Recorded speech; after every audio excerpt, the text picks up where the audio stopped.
What's that? You gotta trade places. You gotta keep on everything and just have the screen to be on, and then you just need to unmute the mic and we're hot. It is hot. The mic is hot. Mic is hot. Everything's ready to go. I don't like that the mute button is lit up. Interesting. Oh, what? I want to play checker. Well, I don't care. okay. I mean, I might care after 4 games to sit in this goddamn thing. I was going to give you the play-by-play chair, but you decided against it. Save replay. What is our length of replay at right now? 23 seconds. So give it a Give it a 4 let it run or 5 out. Let it run buffer. out. Let it Yeah. play run. Let it breathe, and then hit it. Let it breathe.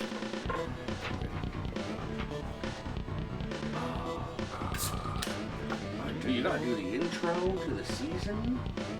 Yeah, season. Wait. And Dick, you are the first game up. If we are up, that means you gotta intro the season, so to speak. Do we probably have the controllers in the right? I don't know. How do I do this? This game start. Should I give an intro now? Because is it going to do a little thing, or is it go straight into week? That first game will be like, wait. It'll be the scoreboard of the first game getting simulated. Go to schedule, hit Y, auto skip, hit it, go to week 1, hit it. Is it just going to start? It won't. No. So now we When I won't hit see play. all 4 quarters. We'll see or we won't see Just see the score. We won't see halftime and final stats, Right, like right, that. right. Or final They do stats. that normally. Final stats they would give you. When you sim without the auto skip. Yeah. I think so. So it will skip, and then it will stop, and you will have the game start again for all games. Right, that's why I'm saying, should I give a little intro into the season right I now? think so. I think you should. Welcome, everybody. Oh, right there. Okay. Welcome, everybody, to the 1991 NFL season. Kicked off there with a tight game between Buffalo and Miami, a 3-point overtime thriller. My name is Dick Region. As always, I'm here with Taint Supper, bringing you the second game, rather, of the first week of this regular season between the Broncos and the Bengals. Do we have? I guess I'll just the pick it control? up. Well, I wanted to make sure that these were. See, that's what the Bengals are going to elect to take the ball here, Taint, and it's good to be back in the studio with you. How do you see this game going? Well, number one, that someone sabotaged my chair. I am, other than that, tickled pink to be here, and that is David Dungeons and Dragons Treadwell getting us underway. I thought I had to record it there. yeah, old D&D kicking that off to Eric Peanut Butter Ball will take it out to the 20-yard line. And he always has a scoop of peanut butter before the game just to keep him going. Well, every player seems to have their superstitions and their routines that they stick with, and if that's his and it brings him success and comfort on the field, he's going to have to stick with it. The Bengals starting this drive from their 20-yard line. Stage 5, David Klingler in the shotgun. He's got men running deep all over the field, pressure in his face, delivers into traffic. Bounces away. And I just want to say the juxtaposition of these white jerseys of the Bengals with the orange helmets and then the orange jerseys of the Broncos and the white pants. It is just a beautiful sight to see out here on this opening week of football. I think so, Taint. I'm not a big fan of the white on whites here on this screen. Usually I do like that look. It's not doing it for me right now as the Bengals rush for 6 and have themselves a 3rd and 4 here on the opening drive. Well, you always were a bit more of the fan of the color rush jerseys, so to speak. The bumblebees and the bumble don'ts. I do like the colors on the field here. They give around the outside to Green. That's Harold the Rhino Green, who's rhinoing his way for a tough fought 4 yards and a first down. Wow, what an effort there. It looked like he was stopped maybe a scooch or two before the line, but he just plowed on through and first down Bengals.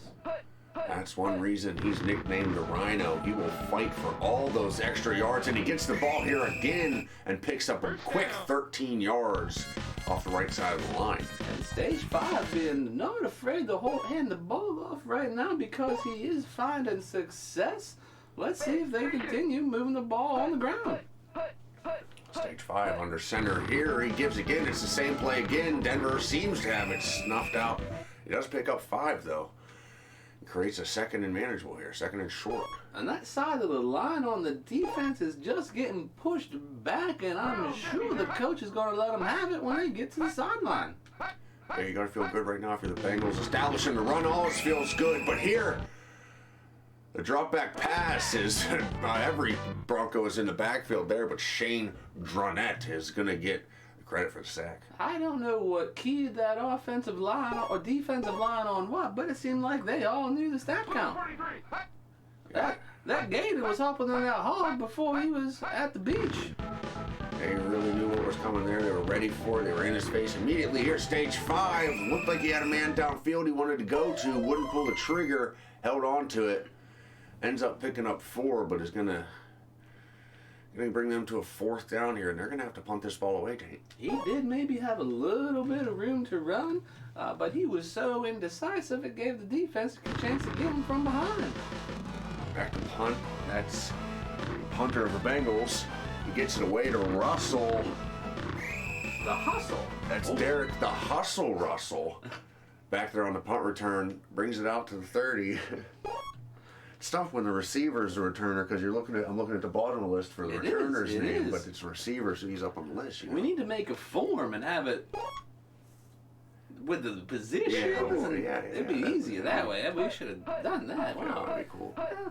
Elway with the split back. Gives to Rivers on Broncos' first play of the game. That's Reggie Mountain Goat Rivers. I do remember this intern we had when I was down at Louisiana Tech Community College. We told him, do not hang out by the pond and the creek, and he continued to. And well, we no longer had an intern. Gators will get you down there, and this is Rivers around the outside picking up a first down. The Broncos getting on the ground. They have a man down. This doesn't look great. He's in a lot of pain. That is the Mountain Goat. That is Reggie, the Mountain Goat Rivers, and for someone as tough as the Mountain Goat to go down, you know it's bad, and it looked bad. Yeah, he's a durable player. You know, he fights through pain. Oh, I have to. Yeah, you're the coach. And looks like they're going to throw in... Is that the Dolphin? Robert, the Dolphin Del Pino, to back up Bernstein now. Yeah, Mountain Goat. I hope he's all right, but it did not look good. And the Dolphin Del Pino coming in, he gets some special teams time. Let's see what he does as one of the primary guys in the backfield. Elway's going to keep this one, running the quarterback sweep around the left, and he's got a bunch of yards. No, a fumble. My goodness. Elway's fumbled the ball at the 50-yard line, and the Bengals have recovered. Costly turnover there after what seemed like a big gain from John Stagecoach Elway. And this Broncos offense just does not have the right mindset now. The injury and the fumble, this could go bad for them quickly if things all keep going downhill. Yeah, those are 2 big blows offensively. And here, Klingler on the play action, taking a shot deep, and it's a turnover right back the Broncos' way. What a beautiful interception. I didn't see who made that play down there, but it was a great defensive effort to cover that ground and rip the ball from that receiver there. My goodness, 2 turnovers on back-to-back plays, Taint. That safety covered so many yards to get to that ball and make that play. My goodness, kudos to him. And I'm hearing there's a problem up in the booth. There is no replay. Yeah, we were going to take a look at that. The producer said, nope, can't get it to you. Here, Bernstein gets his first carry of the day. That's Rod Papa Bear Bernstein indeed, Taint. Broncos sticking with that ground game. Well, even after the injury, they still have the Elway Stagecoach run and Papa Bear's run, and let's see if they get the Dolphin involved. Stagecoach out of the gun here on 2nd and long, throws to a covered wide receiver. The pass falls innocently to the ground. Well, you'd think they would have wanted to get some kind of yardage there on that play, making it so it wasn't 3rd and long. Third and 8 here for Stagecoach. He sends a man in motion. And he drops back. He's got men open all over the place downfield. Can he find one of them? Yes, he does. He finds the Dolphin Delpino, who's downfield making a reception, making himself a factor in this offense already. And that is a big play there from that Broncos offense. What a catch and run by the Dolphin. He was open and had yards ahead of him. The defense just caught up to him. Yeah, the Bengals led everyone behind them there. They did well to catch up and bring them down. But here the Dolphin, round the left edge, picks up 9 yards. And Taint, let's take a peek at that previous play to the Dolphin. And he does have the hot hand right now, so you might as well give it to him. But just look at this. Just no one is covered. It's a blown call on the defense. Every man downfield. He does a good job not going out of bounds even. Yeah, he keeps his footing. Picks up plenty of yards. It was a beautifully delivered ball from Stagecoach to a wide open Dolphin, and Broncos are hoping that this drive keeps moving this smoothly here. Well, this is the most they have moved the ball, so they just probably want to keep it going.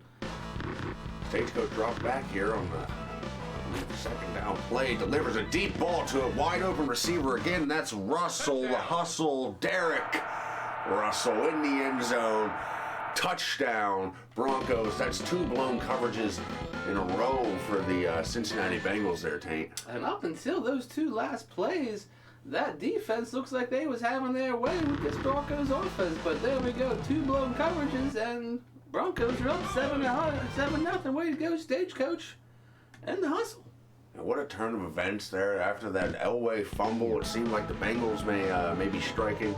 The immediate interception, and the Broncos take it all the way down the field with a few big plays that culminated in this one here. Taint, take us through what you saw on that scoring play. Well, again, there was just not enough coverage on the field. Once you see the quarterback drop back and the receivers go out, there is just no one on the hustle. Stagecoach does a good job waiting for him to get into his break and him in stride, and it's just waltzing into the end zone after that. Yeah, the Bengals not asking too much of Stagecoach now, just telling him, just say, if you can hit the wide open receiver, you're going to beat us, I guess, because they are leaving men wide open all over the field. They've got to get that fixed. Here, Stage 5 begins this drive under pressure, brought down. 9-yard loss, Broncos rolling. And how the tides have changed here. We started out with this Bengals offense just freely moving the ball down the field. And the Broncos offense having trouble. And here we are switched. Now the Bengals offense is falling apart. And the Broncos are moving at will. Bengals looked as though they were going to go back to the ground. No, Klingler, he decides to run himself. Looked like he had a man running free downfield, wide open. Didn't like it, though. Tucked it and ran. I don't know if he just is not confident in himself right now, just not seeing his things downfield right now. Hand it here. Klingler gives on this third down play. No, it's the same play fake. He's got a man. He checks it down. That's Fenner out of the backfield. Derek Ferrari Fenner turns on the Jets after that catch and picks up the first down. And just what a read, what a quick play, what a quick throw. Good on Stage 5, getting that first down, keeping this drive alive. Broncos doing well to pressure Stage 5 this drive. And here, they're all over that run play as they gave it to Rhino for a loss of 2. And they are just all over these snap counts right now, just hopping and jumping and snapping up. And Stage 5 is going to have to mix up his cadences or do something here to get that Broncos front off time a little bit and off their rhythm, because they are disrupting this game right now. And it looked like Ferrari maybe had some space, but then boom, bam, bing, he just got overtaken by 3 people. There was a little hole, it seemed like, at the beginning, but those Broncos defenders swarmed quickly and brought him down. Here, Stage 5 looking to make something happen on this 3rd and long. Throws downfield to looked like it was Bumblebee Brown he was there targeting, where it looked like maybe he had Honeybee up top open. Yeah, man, it looks like he and who was the first one? Bumblebee. Bumblebee was the first one. Honeybee, I get confused with those two. But yeah, he's lucky he didn't throw a pick there. Landed in the lap of 2 Broncos defenders, and they just didn't make the catch. Bengals gonna have to punt the ball away here. Well, just with time ticking away here in this second quarter, we will probably not see much after this return. If we do, and we will, here we go. Well, the hustle is going to bring it out to his 12, and that's going to bring us to halftime. Taint, it's been a fairly uneventful first half. A couple turnovers, Broncos capitalizing on one of them. What do you think the teams are saying in there at halftime? Well, it has been tightly contested. Each team had some successes and some failures. You don't want to dwell on the failures. You don't want to celebrate the successes, but you have to move forward.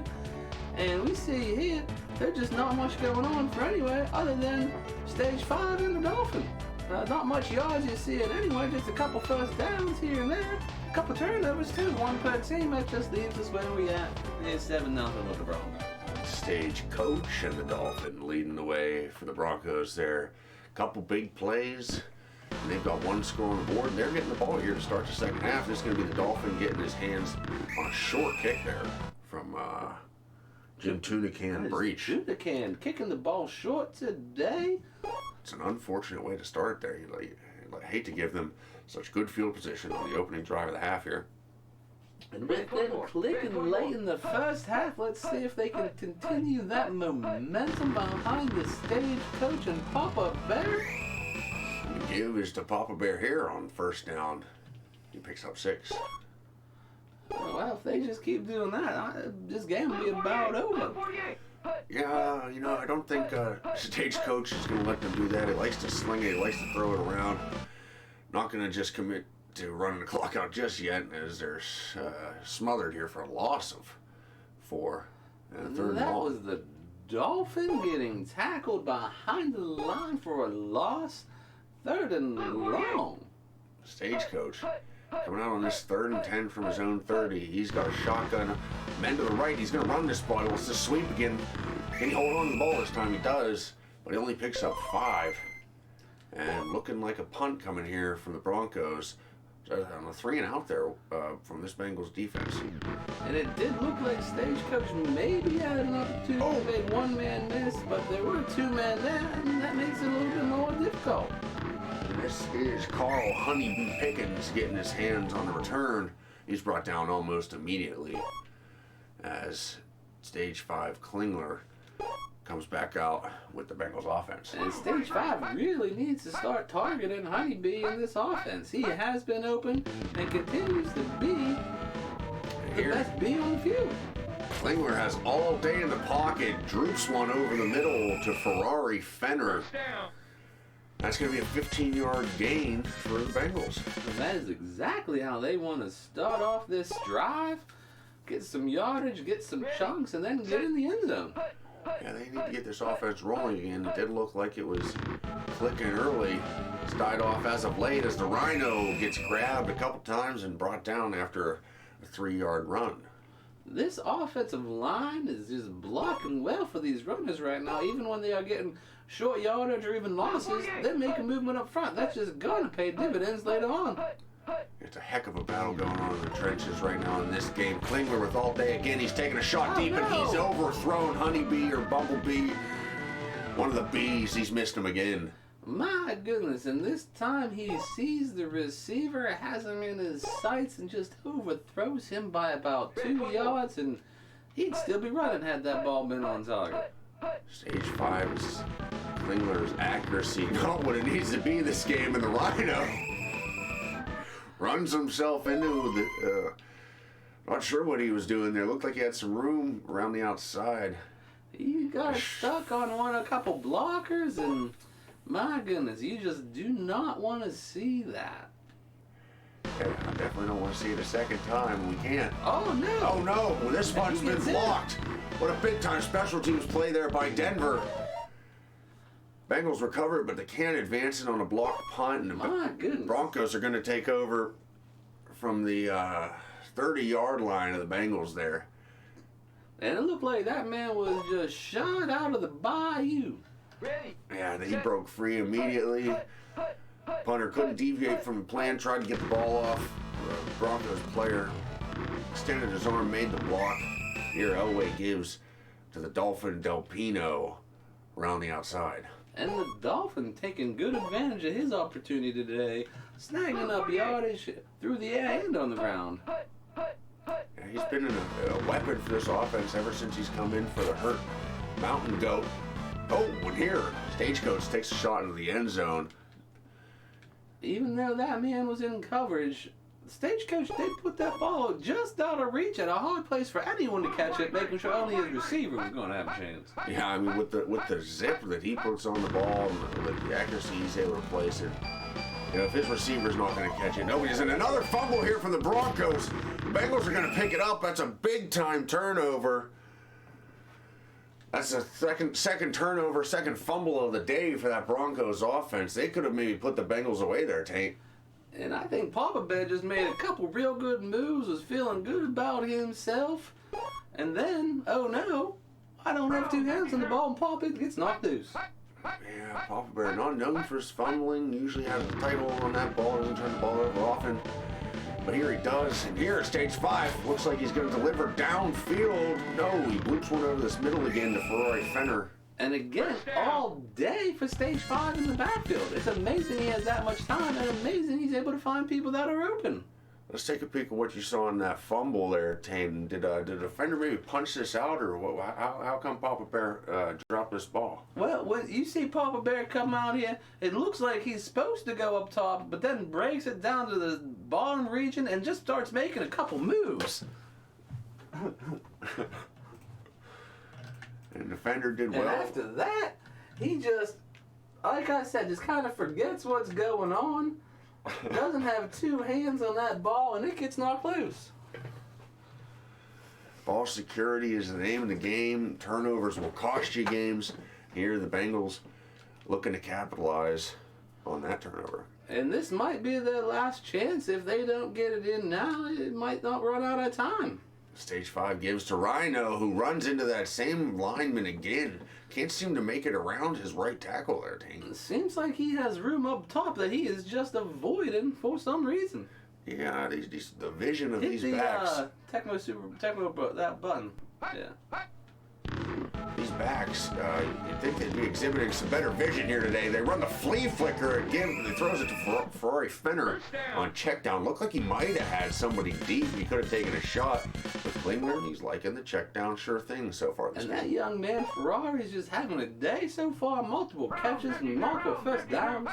He's got himself nearly 50 yards of receiving now. Stage 5 gives. No, it's a play fake. He's going to take a shot this time to Honeybee Pickens, but it's defended well by the Broncos secondary. Honeybee had two-man on him. Stage 5 did try to drop it in, but it was almost maybe picked off there by that defender. Yeah, he got his hands on it, was not able to come down with it, though. Stage 5 gets away with one there. He's in the shotgun here on second down. Got some time. He steps up in the pocket. He elects to run this ball. Tucks it and runs. That's a couple times he's done that now this game, Taint. He's not afraid to get downfield and take a hit, huh? Well, that time he was not indecisive at all. You saw how he quickly made that decision, that go, and he almost got the first down because of how quickly he made that decision. He saw a lane and he took it here. He's in the gun again. He tries to throw, but he's under pressure, and the ball is swatted down. Oh, now they have a decision to make here, Dick. I mean, they've got to go for it, but they've got to decide how they want to go about doing it. That's for sure. What do you pick? What do you pick here? If you are the Bengals, I mean, you've had a little bit of success on the ground in a few different ways. Stage 5. And they are just taking their time to pick this one as you would, because it could be the game. As the Bengals deliberate, let's remind you that this is brought to you by Thompson's. It's brought to you by Thompson's, this podcast, as all of our broadcasts are. Thompson's with a variety of products, a wide range of products. Brought to you by Thompson's. Fuck. That one was a great ad read, Dick. We will definitely not hear that one in the post-production meeting. Stage 5. God damn, really? No! After all that deliberation, the defensive coordinator had the offensive coordinator figured out. The Broncos may have just sealed the game there, Taint. And they have been all over that snap count. Can't do it. I can't All remember. game. Like a gator silently going through the water. They attacked and killed Klinger. Well, not killed him. They just attacked. And they have pressured him all afternoon, and the times that he did have time, he didn't take advantage of it. The Broncos here run the ball on first down. I suspect now the Broncos will just try to run this clock out, Taint. Well, you have to suspect they are going to want to move the ball and might need another first down. And here, the Bengals say, we are not giving up. We will not go quietly into the night. No, they're going to keep battling. Of course, they're going to keep battling their competitors. This game is still within reach if they can get a stop here on 3rd and 4. There's a big-time 2-yard loss there. And what a game, what a competition so far. Just one touchdown separated them. And maybe just a couple plays here and there that made that happen. Let's see which coordinator wins the battle here on this crucial 3rd and short. Stagecoach comes out with one man behind him. He's got receivers running downfield. A couple of them open. He's taking a shot and he misses. Looked like he was right in between 2 receivers. One made an effort for it. It's not a good throw there from Stagecoach, and an interesting play call as it stops the clock. Well, I mean, the clock does not continue to run forever, if they did even run. Oh, and a close really one. blocked there by the Bengals. They could have used that. Honeybee Pickens is going to get this in the back of the end zone and wisely elects to take a touchback. How do I take a touchback in this game? Y? Y And then A. Y and A just real quick. Okay. The Bengals with 42 seconds here to try to save this game and send it to overtime. I don't know, Taint. What do you think about their chances here? Well, this Broncos defense has been quite good since early in the game, and here, not only are they putting Stage 5 under pressure, but most of his receivers were covered. Yeah, really, after that first drive, the Bengals just haven't been really threatening on offense or able to move the ball, really, and Broncos still playing confidently, still getting pressure on Stage 5. Let's see what they do here as he comes out with the split back and the give. No, it's a fake. Gonna have to take a shot. No, he checks down to Ferrari. He's gonna pick up some yardage. Will he have the wherewithal to get out of bounds? No, he won't. And that will just about do it then, Dick. My goodness, just 7-0 there. What a game. And not much to do in the second half on the Broncos side of the ball.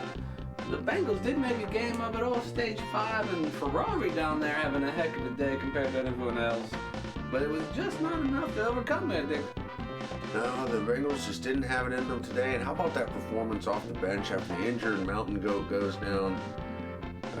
Del Pino, the Dolphin, comes in, makes a few big plays, gets the Broncos downfield, gets them And we hope that young man is all right.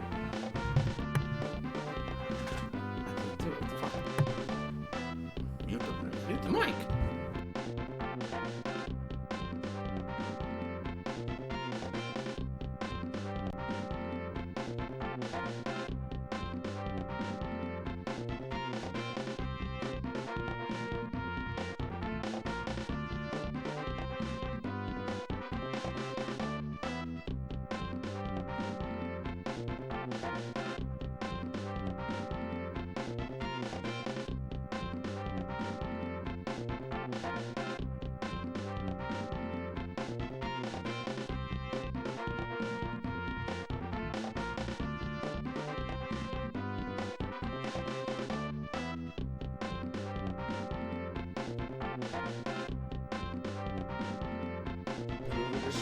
smoothly here. Well, this is the most they have moved the ball, so they just probably want to keep it going. Tecmo drops back here on the second down play. Delivers a deep ball to a wide open receiver again. That's Russell, the hustle, Derek Russell in the end zone. And so it wasn't 3rd and long. 3rd and 8 here for Stagecoach. He sends a man in motion. And he drops back. He's got men open all over the place downfield. Can he find one of them? Yes. He does. He finds the That's Dolphin the Dolphin. Delfino, who's downfield making a reception, making himself a factor in this offense already. And that is a big... That man was in coverage. Stagecoach, they put that ball just out of reach at a hard place for anyone to catch it, making sure only his receiver was going to have a chance. Yeah, I mean, with the zip that he puts on the ball and the accuracy he's able to place it, you know, if his receiver's not going to catch it, nobody's. And another fumble here from the Broncos. The Bengals are going to pick it up. That's a big-time turnover. Stuck on a couple blockers, and my goodness, you just do not want to see that. Yeah, I definitely don't want to see it a second time. We can't. Oh, no. Oh, no. Well, this punt's been blocked. What a big-time special teams play there by Denver. Bengals recover it, but they can't advance it on a blocked punt. And My goodness. Broncos are going to take...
are. Week 1. What a game between Denver and Cincinnati. Thank you to Dick and Taint for that great announcing and commentary. Let's head through this rest of the week as we approach our second game, the Giants and the San Franciscos. Oh, there's a good one. 23-22. That's closer, Hammer. Tight game. Tight games. I'm excited for this matchup here at the end of week 1. We've got the Giants and San Francisco. Let's just call it the Monday night matchup. It's the last game. It should be the Monday night matchup. I mean, both of these teams will have high aspirations in their conferences. I aspirated one time, was in the hospital for 3 weeks, and what another 2 close games in a row. 1-pointers there. My goodness. And also heartbreaking. What a week 1 so far. Week 1, I just love opening week of the NFL season. And here we go. Final game of the first season of the first week of Tecmo Super Bros. I'm Steve Wingels, and here as always with my partner, Beau Hammerton. How are you doing today, Hammer? Wingo, let me tell you, it's week 1 of the NFL season. I am doing great. I am real jacked up, ready for this game. I think it's going to be a great one. And 2 perennial teams here, 2 of the tops heading against one another. This is, I was looking at the wrong team. This is Turkey Jerky with the kickoff way down to Mark Moonlight Logan. And the quarterback matchup today, we have the Watchmaker versus the Handyman. What do you expect in that one, Hammer? I mean, 2 greats here. 2 greats. We got the Southpaw Steve, the Watchmaker Young, quarterback in the 49ers. Oh, Phil's here. Here, Phil, the Handyman Sims, coming out with the you're, I thought I was on offense. And here, the Watchmaker, 2 men wide, 2 men back. He hands it off to, who is that? Is that Cookie Dough? That is rookie Cookie Dough Waters, who fumbles and recovered by the Giants for a short gain. My goodness. Ricky Cookie Dough Waters coughs it up on the first play from scrimmage. Not a good sign for the Niners there.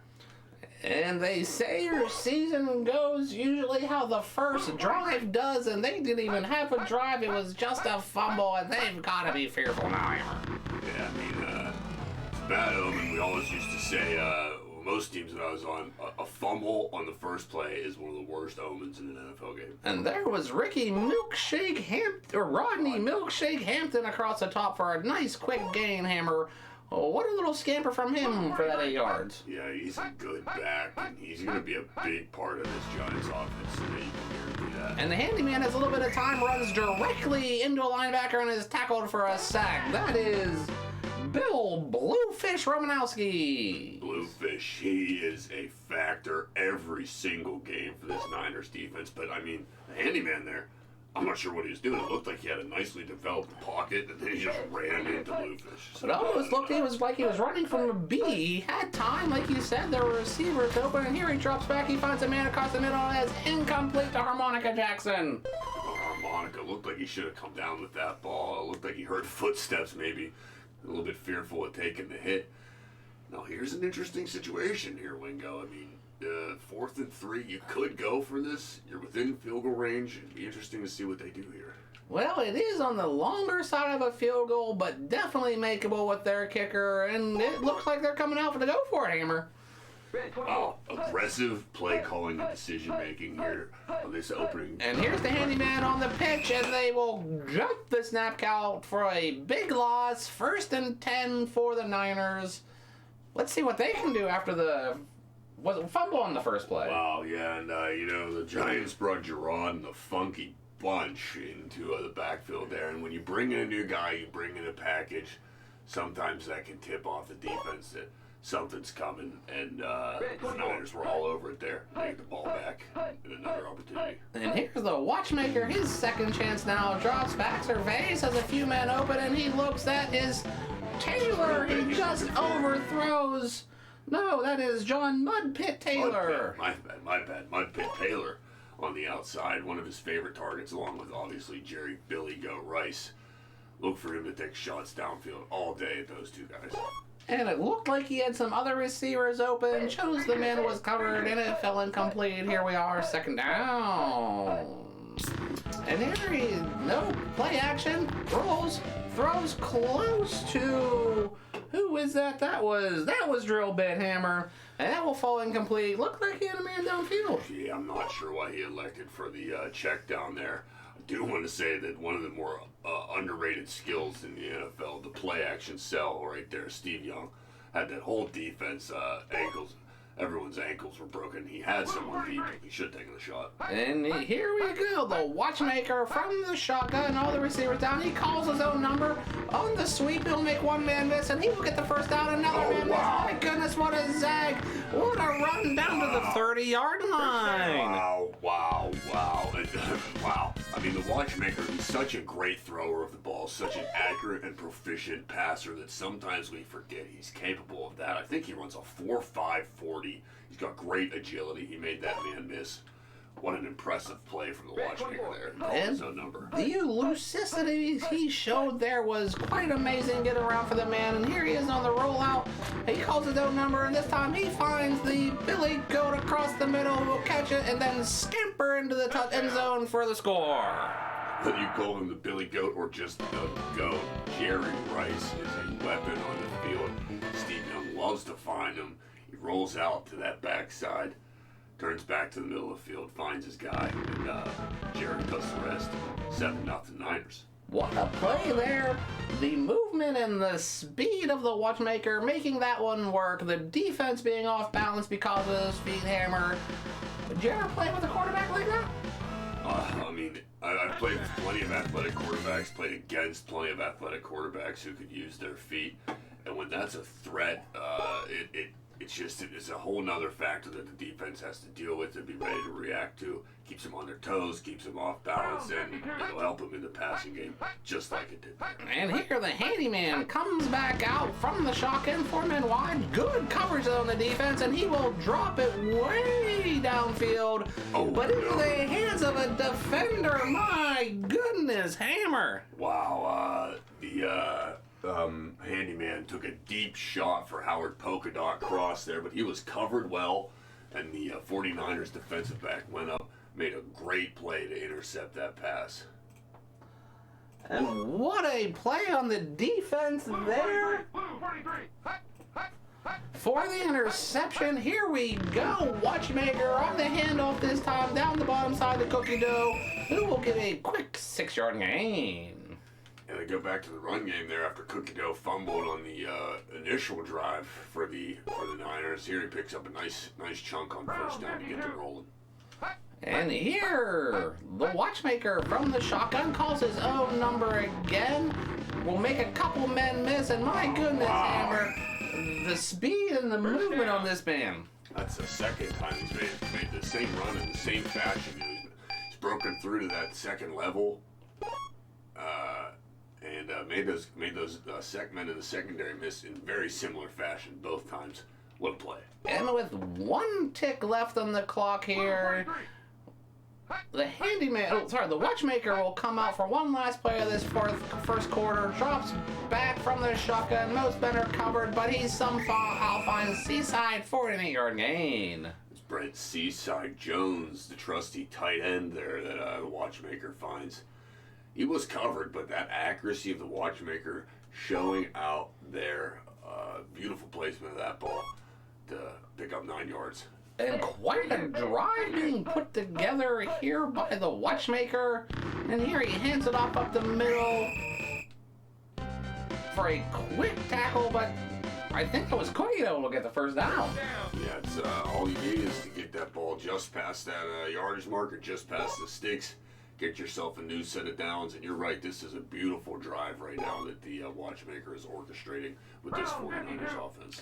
Well, they call him the watchmaker because of his appreciation for intricate gears and time, but here it is translated to a field, and he has made the poor decision on that one, I think, Hammer. Yeah, you don't see that too often. Sometimes he trusts his ability to fit it into tight windows a little bit too much. Took a shot there. Pretty close to turning that ball over, but luckily they still have the ball and the chance to score here. It looked like the Billy Goat was open downfield, and here he is. The watchmaker will hand it off down the bottom to Cookie Dough, who has some room, makes one man miss, and will get a 6-yard gain. Cookie dough being effective on the ground ever since that first drive where he fumbled. He's looking to make up for it. That play down around the outside has been working for them. And let's see how the watchmaker comes out. He will come out with 2 men wide, 2 men back. He takes the snap and surveys. He has time. He has a man open, but he does not throw to him and miss someone else in the back of the end zone. That's a few plays now where the watchmaker, unlike himself, he did not go the way of the open man, and it cost him some points there. And here we go, Hammer. Maybe earlier in the game, New York did not go for a field goal and didn't get the points, and now we have San Francisco going for the field goal, going up by 2 scores. Hey, I mean, it's just different coaching philosophies, different feelings, different gut feelings at different times in the game. You know, I've been part of games where we wished we would have gone for it. Part of games where, you know, we knew we shouldn't have gone for it, and it's tough to know what the right call is in those moments. You go with your gut. Unfortunately, that gut decision has led to a 10-0 deficit for the Giants here. And tripod, not much room on that return. Here we have the handyman throwing back, and who is that? That is Gerard and the Funky Bunch.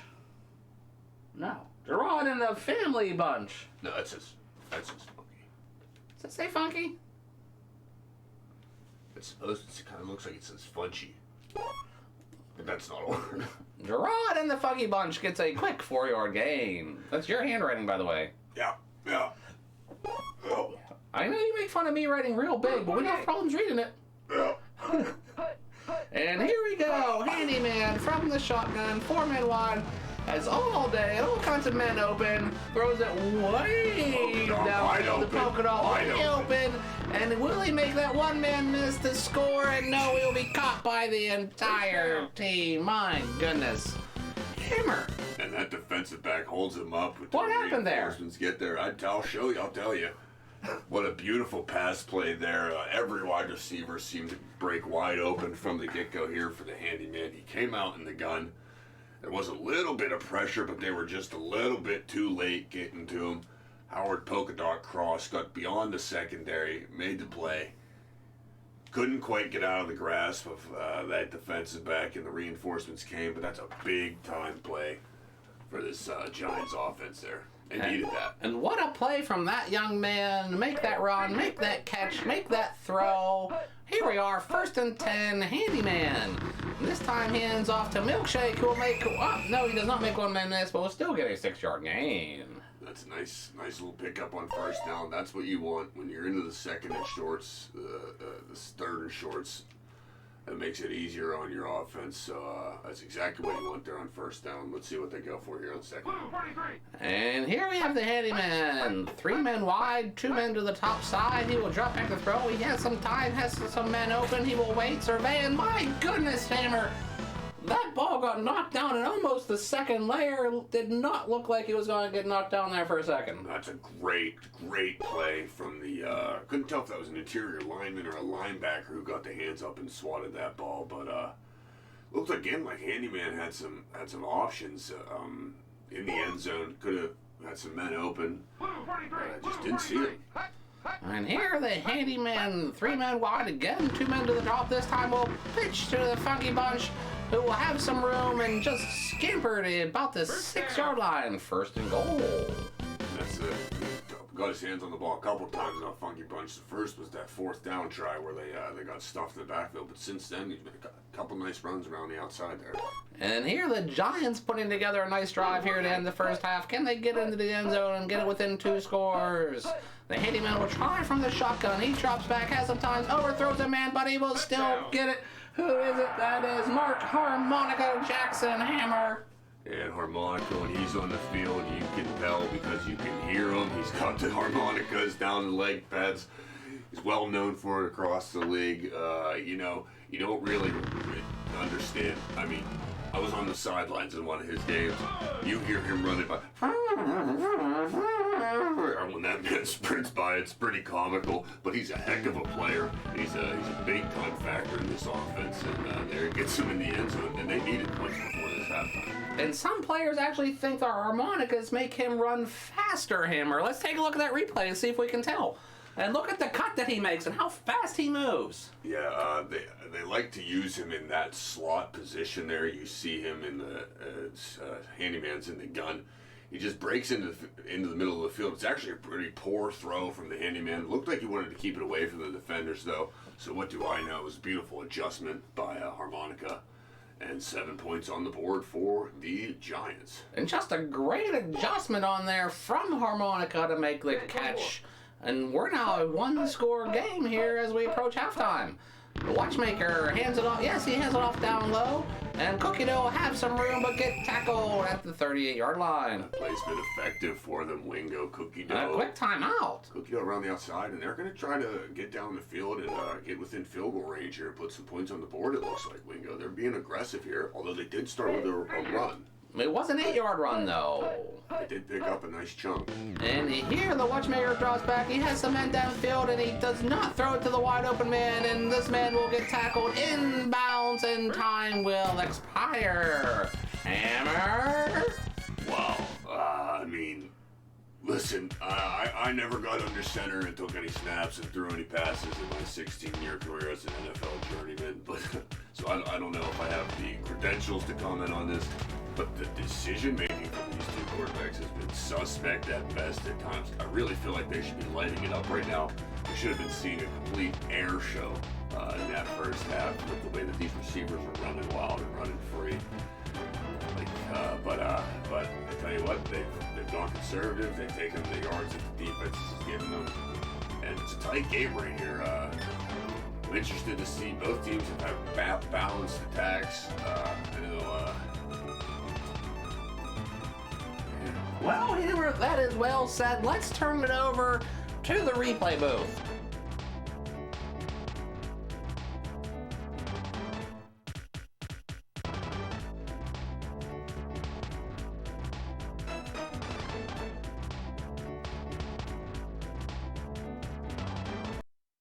Had someone deep. He should have taken the shot. And here we go. The watchmaker from the shotgun. All the receivers down. He calls his own number. On the sweep, he'll make one man miss, and he will get the first down. Another man miss. My goodness, what a zag. What a run down to the 30-yard line. Wow.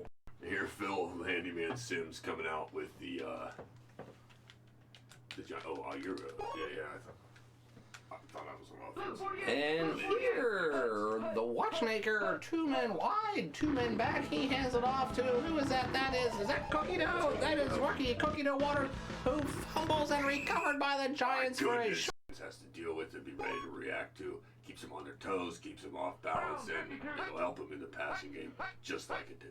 And here the handyman comes back out from the shotgun, 4 men wide, good coverage on the defense, and he will drop it way downfield, but into the hands of a defender. My goodness, Hammer.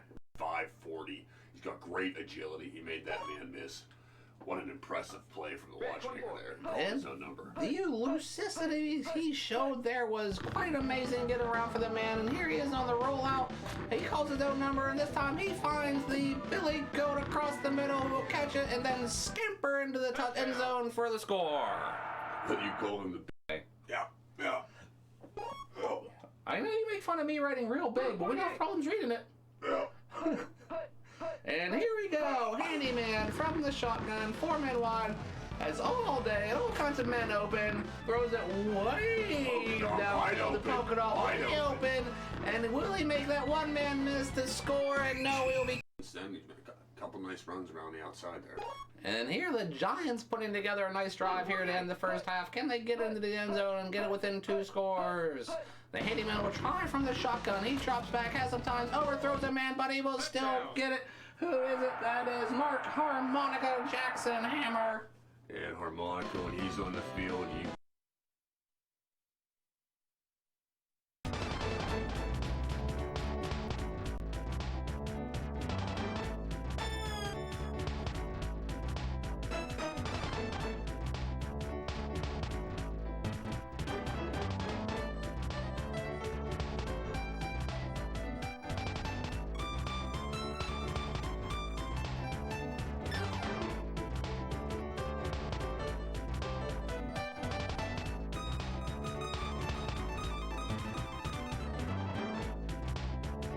And here we are, Hammer, heading back into the game. The second half starting. Here we go with the kickoff.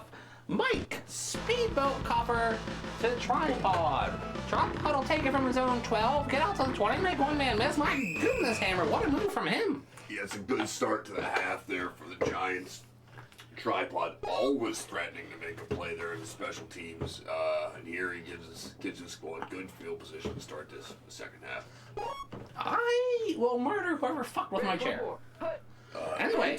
That intern was in here. David! And here we go. Handyman dropping back from the shotgun, has everyone open. He will toss it off to Milkshake, who was in the backfield, but will still scamper for a 15-yard gain. Hammer. Got some impressive acceleration from the big man, Milkshake Hampton there. I think he's weighing in at 230, 240 nowadays.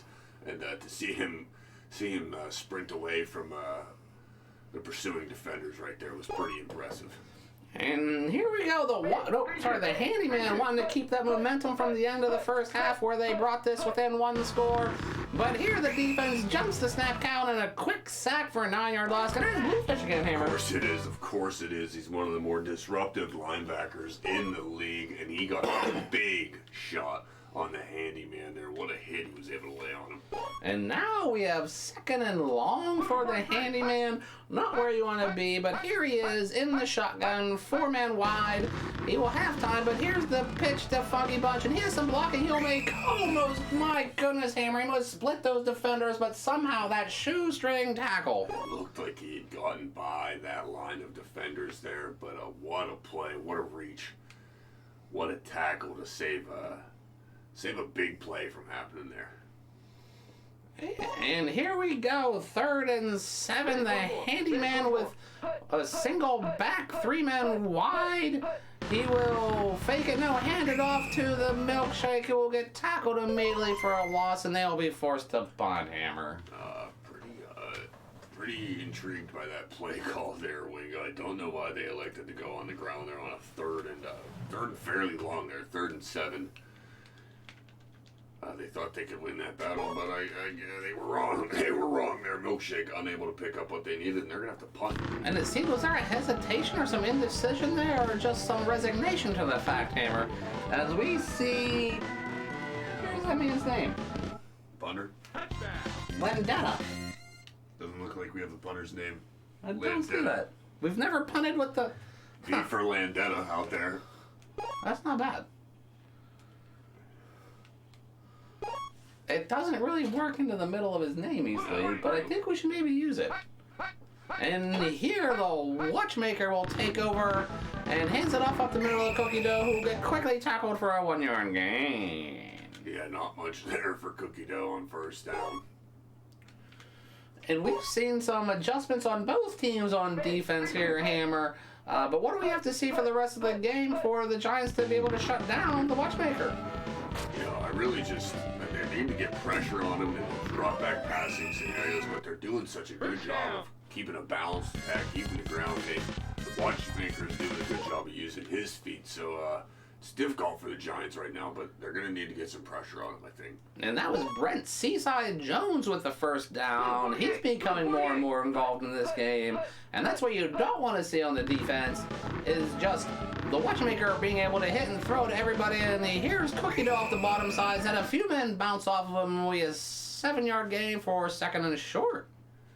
The ground game effective again there for the Niners. The watchmaker, he'll find whoever's open. A lot of times the defense are keying in against the mud pits and the billy goat, And here the watchmaker hands off to Drill Bit. Yes, and he will be tackled immediately, 3rd and short. Drill Bit Rathman, the power runner that comes in to balance out the more speedy, shifty attack that Ricky Cookie Dough Waters brings.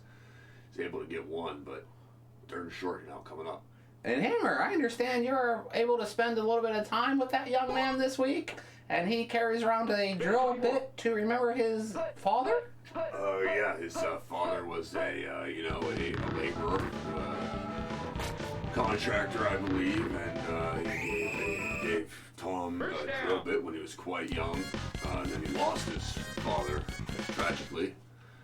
And he's carried that drill bit with him ever since, I believe it was eighth grade football, he said. And he puts it in his sock when he plays. He's got it down there. It often slips into his shoe and causes excruciating blisters, but he refuses to play without it. And he's just a compelling and an insightful and an inspiring young man. What a wonderful and tremendous memory for that young man. And here, Seaside will get the first down. Watchmaker dropping back, and the snap count is jumped, and Cookie Dough get hammered. It was bound to happen eventually on that play. The Giants have got to be expecting it at some point. It's been picking up 6 to 8 yards just about every time they ran it. But this time, it's a big-time loss, and the Giants needed something like that. Oh no, and I've definitely, well, it doesn't matter, but I did not hit what I wanted. And here we go. Watchmaker, 2 men wide, 2 men back, drops back, has time, everyone seems covered. He'll drop it off to a cover man. That is Seaside, who will catch it for an 8-yard gain. Seems like Seaside, no matter how it looks, he's just always open. The Watchmaker always has a window he can get it to his reliable tight end, and that's big when you just know you got a guy there, a dependable guy over the middle like that. So 3rd and semi-long here from the Watchmaker. He will go from the shotgun. Everyone heavy to the bottom, and he calls his own number for the sweep. He looks like he has room, but what a play from that defender, Hammer. My goodness! What a play. It really seemed like the Watchmaker had broken contain and gotten outside there. It looked like he was going to move the sticks for sure, but no, that guy brings him down. But the Niners, trying to put the nail in the coffin in this game. They're going to bring out the offense here on 4th and 2, just outside the Giants' 40-yard line. Wow. How about this, Hammer? And there was no hesitation from that sideline, Hammer. The punting team did not come on. The coaches came onto the field just pointing at their offense to stay on. My goodness. I mean, Wingo, if you're the Niners here, what are you doing? What do you call it if you're the Niners here? Yeah. Well, that's the thing. It seems like the whole playbook's almost open on this play. Yeah, I mean, you ought to expect that the Giants are going to be almost, I don't want to say selling out to the run, but it's 4th and short, and the ground game's been effective, so are you going to anticipate the run? But then as from the Niners side, you'd then say, are they knowing that, going to capitalize with a play fake or an over-the-top pass play? It's just a difficult situation to be in. Let's see which coordinator comes out on top here. And it's not as they've been so long, they could forget what they picked, so it's a good thing they're professionals, Hammer. Here, down Gibbs. Oh my goodness, what a play, what blocking! Cookie Dough Waters. Wow, what a play. There was minimal blocking. It looked like things were collapsing on Cookie Dough. Wow. I mean, the Giants defense, they sold out on this play to stop the run. Looked like they were going to do it. They had men breaking through. They had men penetrating. They had the gaps filled, it looked like. But Cookie Dough, he lowers his head, he runs downhill, and he gets 2 yards, 3 yards. He's just what they needed for the first down. And that might have done it, especially if they can go down and put points on the board. Goodness. What a play, what a battle we are seeing here on the field today. Watchmaker, here he goes, hands it off, no, rolls out, has some time, has some room, finds Billy Goat, who will fumble. My goodness, the Billy Goat has fumbled. Wow, you do not see that often for the Billy Goat. He's got some of the best hands that have ever played this game. He rarely fumbles, tucks it in. Trying to pick up those extra couple yards, though, and the Giants defender is able to punch it out. What a play. What a change of tides here. Now the Giants with life. And hope is still alive. Hope springs eternal. And here, Harmonica Jackson across the middle, across midfield. Here we go, Giants. Wow. I mean, can you feel the momentum shift and the vibrations in this building? Now these Giants fans are going nuts. Wow. This is what you love about the NFL football here on Monday Night Football, opening week of the NFL. Let's go, baby. And this is just week 1. Strap in, ladies and gentlemen. Here we go, Handyman. Snap count is jumped, and he will be quickly tackled for a sack. Not Bluefish this time, Hammer. Not Bluefish. You know, sometimes you've got to pay so much attention to Bluefish to keep him from making an impact that another player on the defense is able to get through, get to the quarterback, and that's what happened there. It's a big-time sack to push the Giants back. And here we go, the Handyman will hand off. That is Milkshake, who will make a move at the 50, an 8-yard gain, and back to the original line of scrimmage, Hammer. It's a good pickup there, but it's still third and pretty substantial here. They might be in 4-down territory here, though, Wingo. I think they're definitely in 4-down territory. And Hammer, this is where the clock becomes a factor. You know, tick, tick, tick, tick. There's only so much time left. You cannot give the ball back, so that means you really have to score here. And we see a handoff to Milkshake, and he has some room. One blocker missed up front, but he will break a long one for 20 yards. What a play, Hammer. That's a big, big, big time run there on 3rd and long from Rodney Milkshake Hampton. And really, they only need 3 points, Wingo. They just need to be able to extend this game. A touchdown and a win would be extra. So it'd be interesting to see how they play this out because they're pretty much in field goal territory at the moment. And here we go. Offense and defense, mono-e-mono. We're up. You will need to score to win. And here we go. A pitch to the Funky Bunch. Who will even get them close to the field goal. A 5-yard gain. And here we are under 45 seconds, Hammer. Yeah, the time's ticking. They've got to be wary of that clock. They've got to be careful. They've got to know how much time they have at the start of a play and how quickly they need to operate. Be interesting to see if they go ground or air here, and they go ground. And Handyman goes ground to Milkshake, who looked like he had some room up the middle, and the time continues to tick, but they will have time for a couple more plays, Hammer, with a timeout now at 24 seconds. Yeah, they definitely can't get another run off. I think what do you do? I think it was at 49 at the beginning of that last play, so... 46. 46. And you worry if you throw a pass that's short of the end zone and you get tackled inbounds, you may run out of time. Do you have to kick it right now?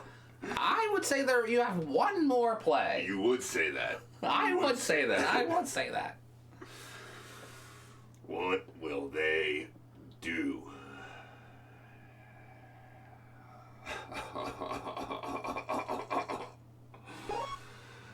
Wow, I love the NFL, Wingels. Drama. Let's go. And here we go. Handyman, man in motion. Hands off. No, it's a play fake. He's a man open. Will he find him? He throws and it gets it away. My goodness. And it is picked off to the man that is covered. What a poor situational decision-making, Hammer. And that will end the game. Wow, Wingo. What a contest, what a battle, what a war. I know it was only 10-7, it didn't seem too exciting, but there was turnovers, there was back and forth, you didn't know who was going to win to the very end.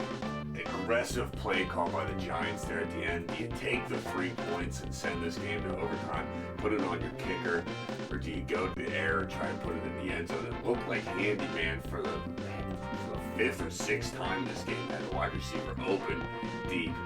He elects to wait, and then throw it to a covered check down. I just don't know, Wingo. I think this Giants team, especially that quarterback room, has to go back to the drawing board and those coaches and fans for not kicking the field goal. You know, poor decision making. They could have kicked the field goal, Hammer. They could have kicked the field goal. They could have kicked the field goal. I think maybe they should have. I didn't say that. Hindsight stuff. I think in the moment they should have kicked the field goal and extended this game. Tried to extend it, but then you miss the field goal and everybody's blaming your kicker, and it's a double-edged sword there. Tough to say, but a great contest nonetheless.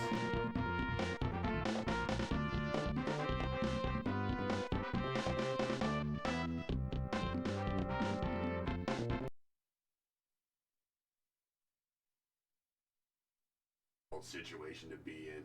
Let's see which coordinator comes out on top here.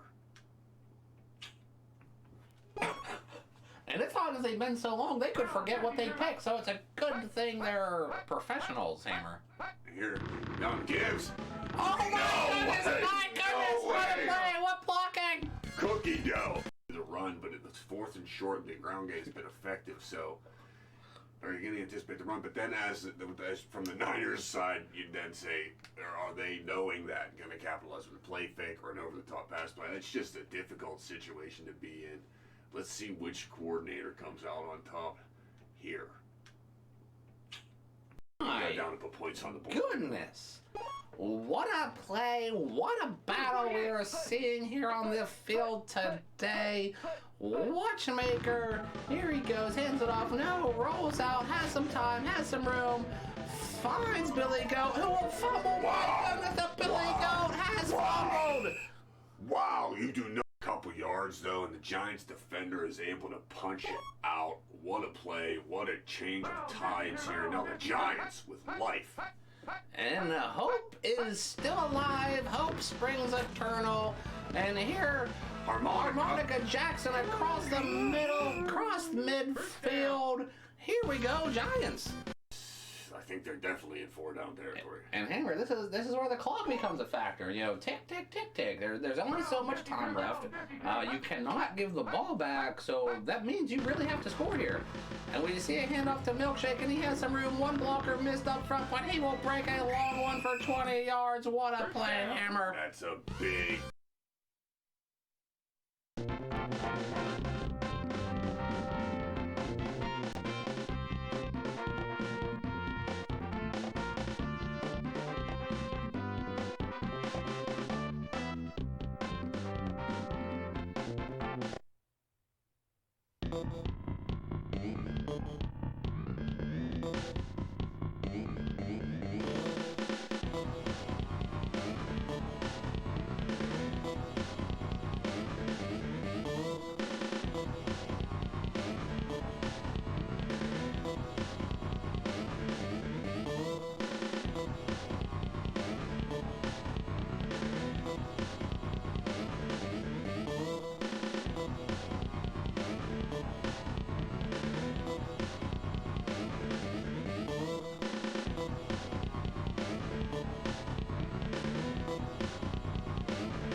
Like, can I, like, Dude. can I throw the same exact? I feel like I steal it if I send the same thing to Taint. No, absolutely. Will Taint sit down? Taint would sit down with one of the others. Taint would do whatever.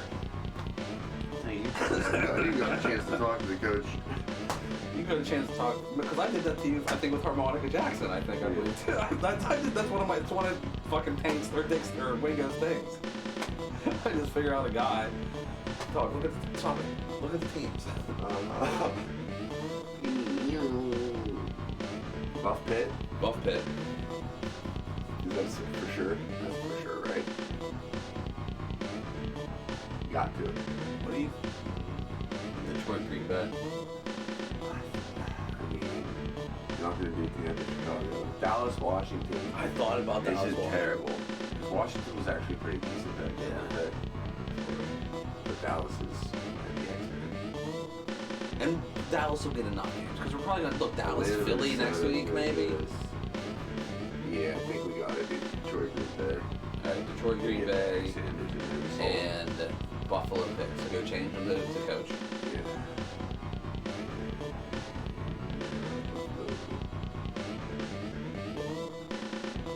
That was usually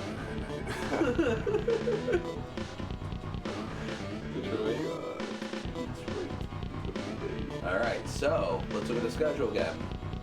Last week, Dick and Taint did AFC, correct? Yeah, so Wingo and Hammer will be up again. I just want to make sure that's Yeah, we stick. I mean, I'll it follow doesn't that. matter.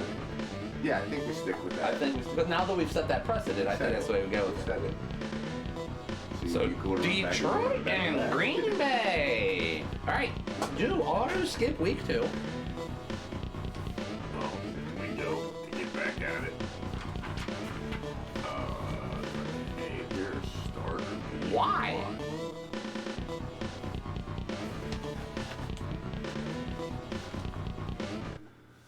Week 2 of the NFL season. Washington upsets the Cowboys to kick us off. Maybe. Cisco getting business done in San Diego. Sorry about that. And maybe here Can't after. be the other fucking way. After, Minnesota taking down the Falcons. we'll have to do standings and stats at some point. At some point, we will have to look at that and see what's happening. I do have to pee. Like this. It always hit that button. I'm muted. We're going dark.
All right.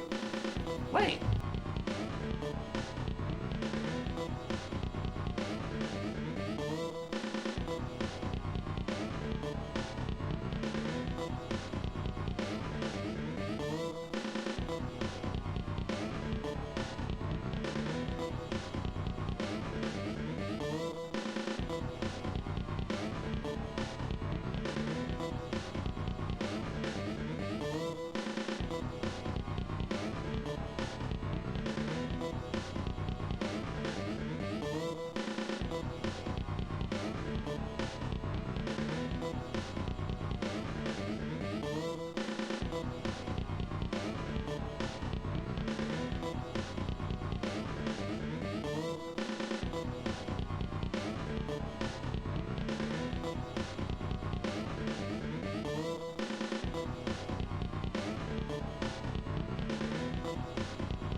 here we are, week 2 of the Tecmo Super Bros second week season. Here we have the Detroit Lions matched up against the Green Bay Packers, and this is Steve Wingels with my partner, Beau Hammerton. Happy to be here. How are you doing today, Beau? I'm doing great, Wingo. We got to call in, I believe the younger folks called it a banger of a game last week. That was a good one. It was a good one. 49ers and the Giants. This week we've got one that should follow up with just as many fireworks. Then we do not have Mr. Jackie with a nickname, because we are stooges, but here we go. Mellow Tollbooth Gray with the return, 1st and 10 for Rodney, Busboy Pete, and the Lions. We did that With day the too. How did we not figure out that we needed a kicker? with the best player in the game and the best play in the game, Hammer. Oh, we didn't do that. That was when we just played each other. Yeah, they've got Barry the Sultan Sanders in the backfield here, and he is the most dangerous man on the football field when he's standing on one. And here we go. First play of the game for the busboy. 3 men strong to the bottom side. He will drop back, has everyone open, sprawls around, finds the linebacker, and will be tackled for a 3-yard loss, Hammer. Yeah, Rodney the busboy Pete. Looked like he had guys running free downfield. Couldn't pull the ripcord though. Ended up taking a sack for a loss. And it will be second and just a smidge above 10. 4 men wide for the busboy. He will drop back, has people open again. This time waits and will wait long enough for someone to get in his face and knock it down, Hammer. Disappointing quarterback play so far from the busboy. I know we had I called out some of the play last week. A handyman for the Giants, some questionable decision. Even a watchmaker, but here, the busboy, he's got to do better. And here the busboy will hand it off to the Sultan for the first time on 3rd and long, and he will get tackled for a 3-yard loss. And that is not the first 3 plays you probably want to have there as the Lions, Hammer. Yeah, that is a rocky start there for the Lions. I'm surprised they came out when oh my goodness. Oh no! It gets worse. It just gets worse for these Detroit Lions. My goodness. And that was Jim Soft-Serve Arnold that had his punt blocked, Hammer. He just did not have enough time. The defense got through there. Right now, battle in the trenches, the Packers are looking like men against boys there at the front of the Lions. You doing okay over there, Hammer? It looks like you're maybe breathing fire. And here to the bottom side we have John Gumshoe Stevens will get 4 yards. Hammer? I didn't quite realize that's what you were at. I just thought it was the burp. I didn't realize that had happened. That's, Gumshoe Stevens, he runs hard, he runs physical, and I'm sure he'll be a force all day here for this Packers offense. And here comes Brett, the Dungeon Master Favre on 2nd down. But inside the 20, looking to score. Snap count jumped, and he will take an 8-yard loss. Hit hard, Hammer.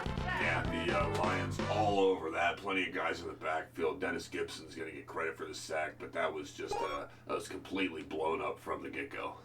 And here, the Dungeon Master will find himself in 3rd and long from beyond the 20, but he comes out in shotgun, 4 men wide, drops back, here comes the blitz, and they will get him, and that will now be a long field goal, Hammer. Wow, that's Chris the Spellbinder Spielman. He's the centerpiece of that Detroit defense. He's their leader, he's their captain, and he's a big-time playmaker for them. I thought they might have pushed the Packers out of field goal range, but no, they're going to trot him out there and see if he can bang this one in from around 50 yards. And he will miss it wide, but it did have the distance, and the Lions will take over on downs. And after that rocky start, that bad start for the Lions offense, they left their defense in a bad place. Their defense actually technically gained more yards than their offense did. Yeah, it would have. It'd be nice to have a replay potentially of the missed field goal, but I'm an imbecile. That's all right. You rarely miss them. I miss them. Well, Nick misses them all. We haven't seen a missed field goal, so I wasn't thinking. Yeah. And here, Busboy tosses it to the Sultan, who will find a little bit of room and quickly get about 12 yards, Hammer. My goodness, is he shifty and quick when he gets his hands on the ball. And when he has some space to work with, he is dangerous, Wingo. And he will be a force that the Packers will have to deal with all day on defense. The busboy with 4 men wide drops back, has some men downfield, but the defender gets through and will get him very quickly.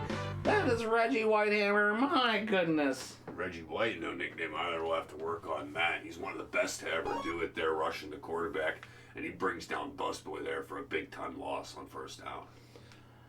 And the bus boy just had men open and did not get it away quick enough there, Hammer. Here he is on, second and long, and the play was jumped. And another 9-yard loss, and both defenses here, Hamill.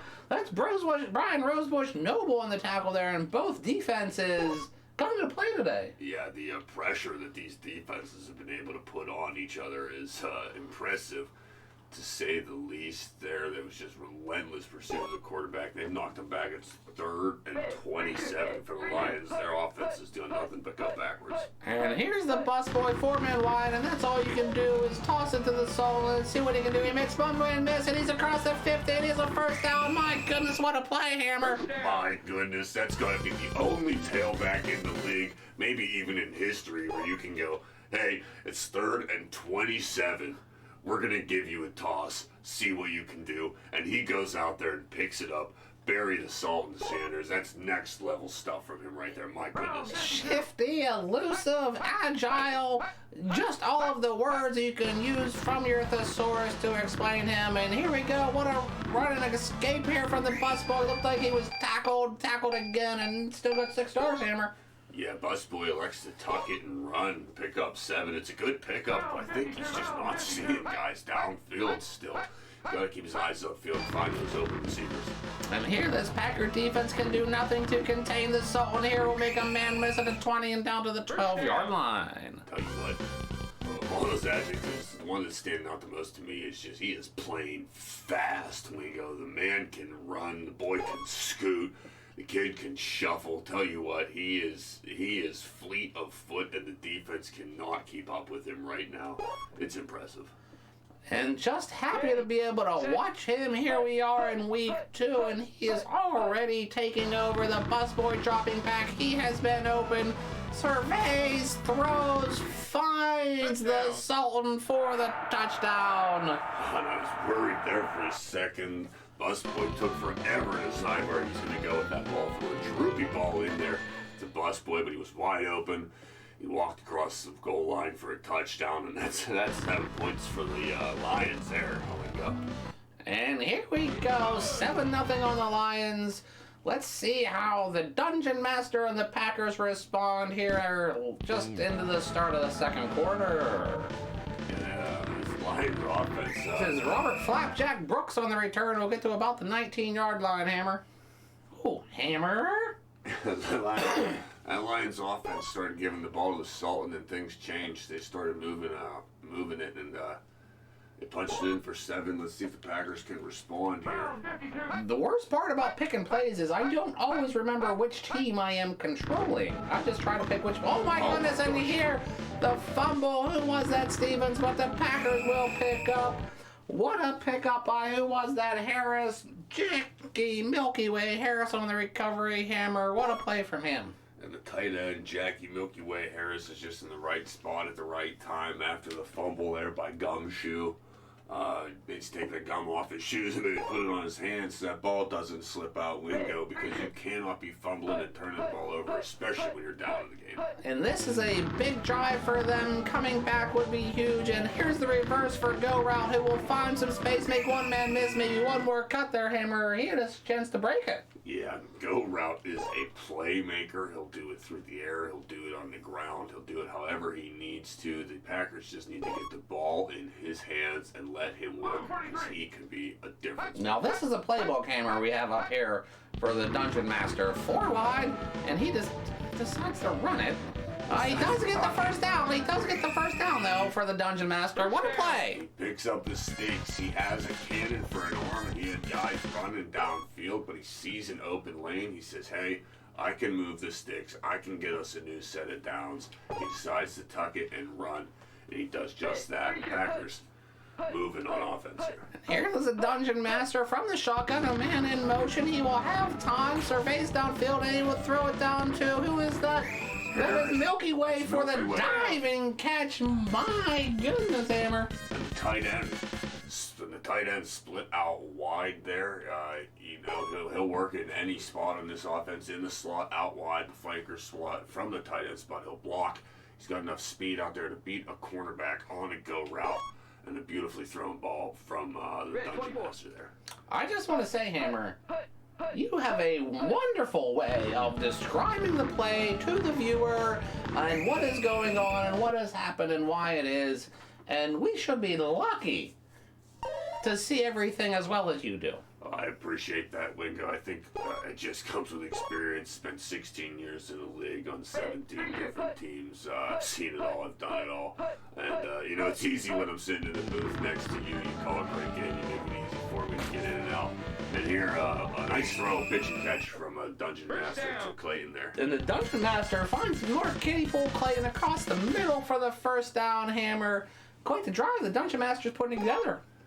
Yeah, and he's making good decisions. He's throwing good balls, and his receivers are getting open. I wouldn't be surprised if they just stick to slicing and dicing through the air here on their way to a potential score. And that is one thing you always stress, is the decision-making of the quarterback and how important that is to the success of the team. And here we reverse the go route, and it looks like he has some room, but that blocker missed. My goodness, Hammer, he was one blocker away from a touchdown. He really was. And that's the second time they've run that reverse. I told you, they will try to get his hands on the ball however they can, and so close to breaking it there for a big time play, and maybe 6. And here the Dungeon Master on second down, and the play is jumped. He will not get the ball off. He will lose 9 yards, Hammer. That is the Spellbinder again. Spellbinder again, and that Lions defense again coming up big, pushing this Packers team backwards, and they've made some huge plays on defense so far, and the Packers, 3rd and 20, tough situation. And here, 30 seconds left for the Dungeon Master in the half, 3rd and 20. What will he pick? Because the points could matter here, Hammer. Yeah, you don't want to get sacked and pushed out of 3-point range. You want to put points on the board. He's going deep. Oh my goodness, and it looked like he had a man open downfield, down in that bottom side, did not hit him. And here comes the kicking team, Hammer. Yeah, at first I thought that's where he went with it. I thought he pulled the trigger on the go route there to the bottom side. Instead, he was trying to fit in a tight window into that post. And here, Chris Jackie, or whoever the kicker was, fits it in between those two posts for 3 points for the Packers. At least they got points on the board here before half. And again, too late with a kicker replay because no one cares about kickers right now. But we have to get better for the brand. And here the Lions will take over with just under 15 seconds left at 14 from the 20-yard line. Busboy probably just going to run it out here, or maybe he's going to throw one, Hammer. Yeah, it'll be interesting to see if they take a shot. Nope, he's going to take a shot. Oh, and a man in his face. My goodness, and that lineman, that must be Reggie White down to that bottom side. Just busting through, breaking legs, breaking ankles. Yeah, he is, it's like trying to block a locomotive out there. The guy just runs people over, runs through you, runs around you. And it's incredible. And here Pete calls his own number, and he will get 3 yards, and that will end the half for us, Hammer. 7-3. Not great, not terrible, but a very competitive game. Defense is on the point. Yeah, not really what we expected when we came in here. I think most viewers and analysts, and myself included, really thought Green Bay would have the upper hand in this contest. But Detroit has come out. They've done well blocking for Barry the Sultan Sanders. He's had a few big-time runs. He's caught a touchdown pass. He's been the difference maker. And unless Green Bay, whose defense, they made a big stop, but it's Detroit's defense who's been the talk of the game so far, who's pushed Green Bay out of field goal range at one point and held them out of the end zone in another drive. That Detroit defense has been huge, and if the Green Bay defense doesn't come up with a way to stop the Sultan, I don't know how they're going to get back into this game. And let's take a look at the first half replays, Hammer.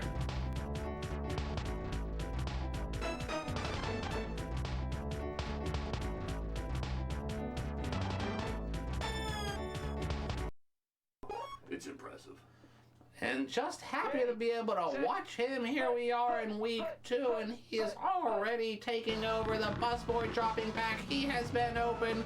Surveys, throws, finds the Sultan for the touchdown. Here from the busboy, looked like he was tackled again, and still got 6 stars, Hammer. Yeah, busboy likes to tuck it and run, pick up 7. It's a good pickup, but I think he's just not seeing guys downfield still. Gotta keep his eyes upfield and find those open receivers. And here, this Packer defense can do nothing to contain the Sultan. Here will make a man miss at the 20 and down to the 12-yard line. He'll do it through the air. He'll do it on the ground. He'll do it however he needs to. The Packers just need to get the ball in his hands and let him work, because he can be a difference. Now, this is a playbook, Hammer, we have up here for the Dungeon Master. 4 wide, and he just decides to run it. He does get the first down. He does get the first down, though, for the Dungeon Master. What a play! He picks up the stick, to say the least. There was just relentless pursuit of the quarterback. They've knocked him back. It's 3rd and 27 for the Lions. Their offense is doing nothing but go backwards. And here's the busboy, 4-man wide, and that's all you can do is toss it to the Sultan and see what he can do. He makes one man miss, and he's across the 50, and he's a first down. My goodness, what a play, Hammer! My goodness, that's good.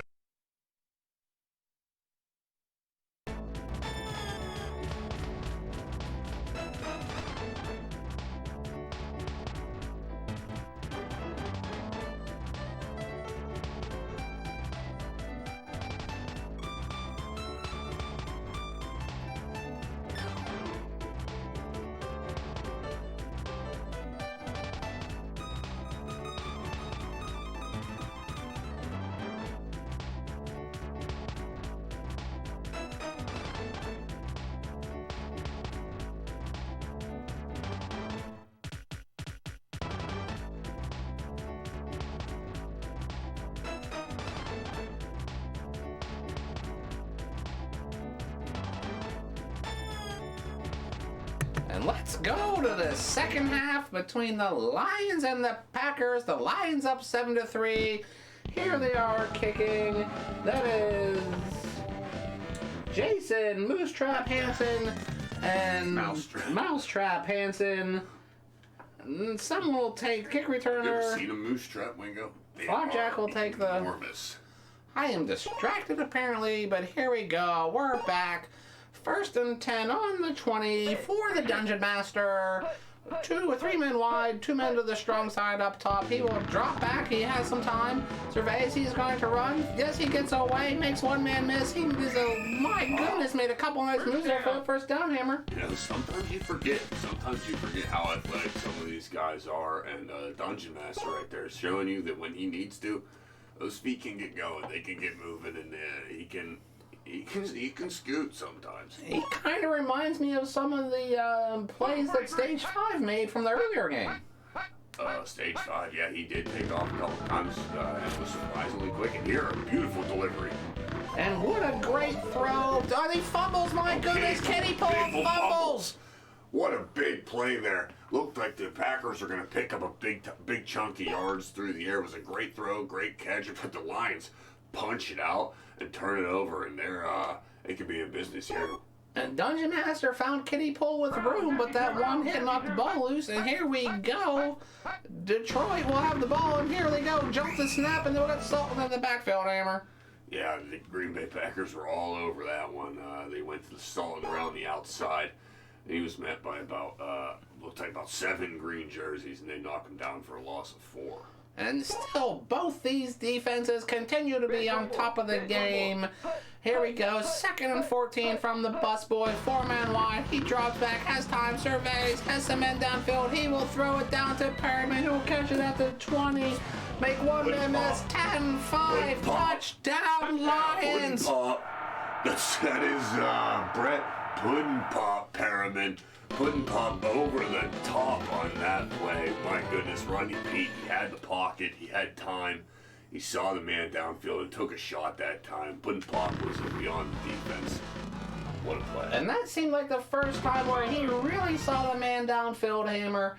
took the chance, took the throw, didn't take the check down, and this is the result. Yeah, it really is. It really is, Wingo. He's had men running free downfield a few times this game. He's elected to either tuck it and run or throw a ball to a check down. Someone fucked it up. What happened? We're good. Is this the... Here's the Is replay. it running? Oh, that's running. Here, this is the replay here of that play, the pudding pop. He's running down the seam there, running the go route. He gets just beyond that last defensive back, and Busboy delivered a beautiful ball there. And that's 7 points on the board for the Lions, and they've taken a stranglehold of this game over their NFC North rival, Green Bay Packers. And that is 14-3. Now the Packers have the ball. Let's see if Dungeon Cat Master can respond. It was a fumble last time that ended their drive, and here we go. Dropping back, hands off. Who is that? That is Stevens with a quick 4-yard gain. Gumshoe picks up 4. They're not giving up on the ground game yet, trying to stay balanced, but they do need to move the ball quickly and pick up some points here because they need 2 tuds if they want to extend this game. With as much time left in the third, you do want to keep your the defense off balance. And this is a blitz, and they will get the ball up, and it looks like it could have been caught, Hammer, but it will fall incomplete. All out blitz there from an aggressive Detroit Lions defense. They got in the face of the Dungeon Master, and he was unable to deliver on target. And a big 3rd and 6 here. Big 3rd and 6. And here comes the Dungeon Master, and here comes the defense. Shotgun, 3 men strong to the top. Dungeon Master will take the snap. He has men downfield. He has time. What will he do? He will throw it poorly to a short man up front. And then it's Gumshoe, but he will still get the first down. They're going to move the sticks, but I think he had 3 guys, maybe beyond 20 or 30 yards downfield, wide open. Zero secondary within 30 yards of them. I don't know why he didn't take a shot at one. And Hammer, really, any one of those that he threw to, you think probably would have scored. My goodness. If not, it would have been close. And here, Detroit, the defense is just hungry. Kelvin Pritchett brings them down. He's on the board, but does not have a nickname, Mr. Pritchett. He'll get one eventually. Thought about trying to spitball one, but it was nothing. Well, we have the list up here, and I have thought of a few things, but I don't want to take them. As much as in the moment I do want to use them, as much as in the moment I don't want to use them. And here we see the route from go route again, and this time he will not get the yardage he saw in the first couple. 3rd and very long. Yeah, interesting time to call that play on the 2nd and 20. I guess you're just trying to catch the defense cheating, defense kind of leaning one way, but now they're in a difficult situation here with the 3rd and 25. Is anybody named Pork Chop? Do you remember, Wingo? There is definitely a pork chop somewhere. There is a pork chop. Okay. That has definitely existed.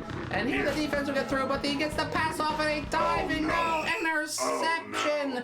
And that will maybe put the icing on the cake, the cherry on top, whatever else things you eat together. Here we go, Lions. My goodness. Ill-advised throw, inaccurate throw, comes back to haunt the Dungeon Master, but here! My goodness, just a great diving play for that offensive player to get a hand on that, or else that could have been intercepted. My goodness, Hammer. I really thought that the Busboy gave it right back to the Packers there, but no, he gets lucky. They still hold on to the ball. Busboy, 4 men wide, balanced attack. He will call his own number and roll up to the top. He has 1 man to beat, and he will not beat either of them. 3-yard gain. I thought Busboy was a buster. For having a play call for you, you would think.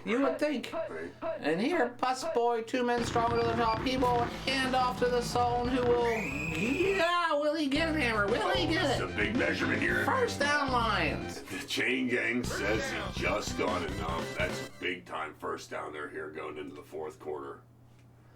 And Detroit with a 2-score lead with 5 to play, Hammer. That's a good position to be in. Yeah, the Lions they've got to be happy with where they are right now with how they've played so far. They were the underdog coming into this game. They're up 11 at the start of the fourth quarter, and they're moving it here. Boss Boy. Boss Boy with time, and he will find Brett Perryman. That is Brett Puddin' Pop Perryman across the middle. The clock will run 1st and 10 Lions. That's that same play that they scored on earlier this time. It looked like the Packers had it covered, but Puddin' Pop goes up and makes a big-time catch in traffic. What a play. And here we go, the pitch to the Sultan. He had a couple men in front of him, almost made them miss, but ran back into the line, making a move, Hammer. Yeah, solid. Not much room there. Tried to make something happen, cutting it back in the middle. You wouldn't. I would. Got him. And here, the Sultan, no, gosh dang it, Boss Boy comes out, pitches to the Sultan, and round the downside, touchdown Lions. That is going to do it there. No doubt, Wingo. The Lions have sealed the deal here. They have come into Lambeau in week 2, and really just decimated the Packers completely unexpectedly, and it's a big-time victory for them, a big-time day for the Sultans. With the weapons on both sides of the ball, you potentially thought this one would be closer, but here we are, 3 scores away, just a couple ticks left on the clock, but these Packers are still fighting. That return there from that guy did okay, Hammer. Yeah, that's Flapjack. Is that Flapjack on the return? Yeah, it's Let's a big look at that return. Touchdown. Yeah, let's take a peek at this play because it's a Sultan getting the ball. It's good blocking. It's well set up. They haven't run this play in a little while, and it's a toss here. What you're going to see is that end there. Those blockers seal that edge big time. The secondary doesn't quite react in time to get down to the Sultan, and he's got his second touchdown of the game there, first on the ground. But he's had a big day. And the Sultan taking over as we had expected potentially, but we also maybe expected a little bit more out of the Dungeon Master and Go route, who has not, I don't even think, caught a ball. And here the snap count is going, and Dungeon Master will fumble, but Lyman will recover potentially. But my goodness, Hammer, can it get worse? Can it get worse? I mean, if the Packers turn the ball over again, it will be worse. Let me tell you that. This Detroit Lions team, and especially this defense, has been uber impressive this afternoon. Coming in, putting tons of pressure on the Dungeon Master, creating turnovers, which is how they've scored and how they've kept the Packers off the board. It's just been incredible to watch this afternoon. I'm more of a lift man myself, but here the Dungeon Master takes off, makes a few men miss, and he has run for quite a few yards today, Hammer. Yeah, he's had a few big pickups on the ground there. That one is biggest of the day, I believe. It's 16 yards, but I mean, good for him, but it's going to be a little bit too little, too late, and maybe as a coach, you don't even want to see him doing that at this point in the game because he's going to get hurt for later in the season, and you need the Dungeon Master healthy for the Green Bay Packers here. They do, Hammer, and here the Dungeon Master will be hit and sacked for a loss by Spellbinder again. My goodness. Spellbinder with his 3rd quarterback sack of the day. He's going to be leading the league after this week with this number. He's a force, and he's the leading cause behind this performance from this defense tonight. I'd say him and the coordinator, obviously, but on the field, he's their leader. Quite the magician, and here on 4th down, we find the Dungeon Master with plenty of time, great animations on the throw team, and he will find no one way down the field incomplete, even though there are potentially 2 people for first down yardage, Hammer. Yeah. It's that decision-making that you're talking about over and over again. Quarterback decision-making, it's what separates the guys with jobs from the greats, you know. Those top-tier quarterbacks, they just make the right decisions more often than not. Here, I mean, you love to work by our production team there to get that in-play sky cam close-up action of that release from the Dungeon Master. I'm thinking, but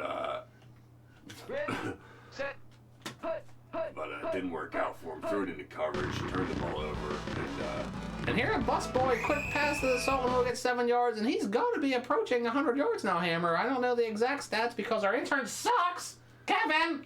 Yeah. But he's got to be getting close. Yeah, he should be nearing 100 yards. You got to imagine.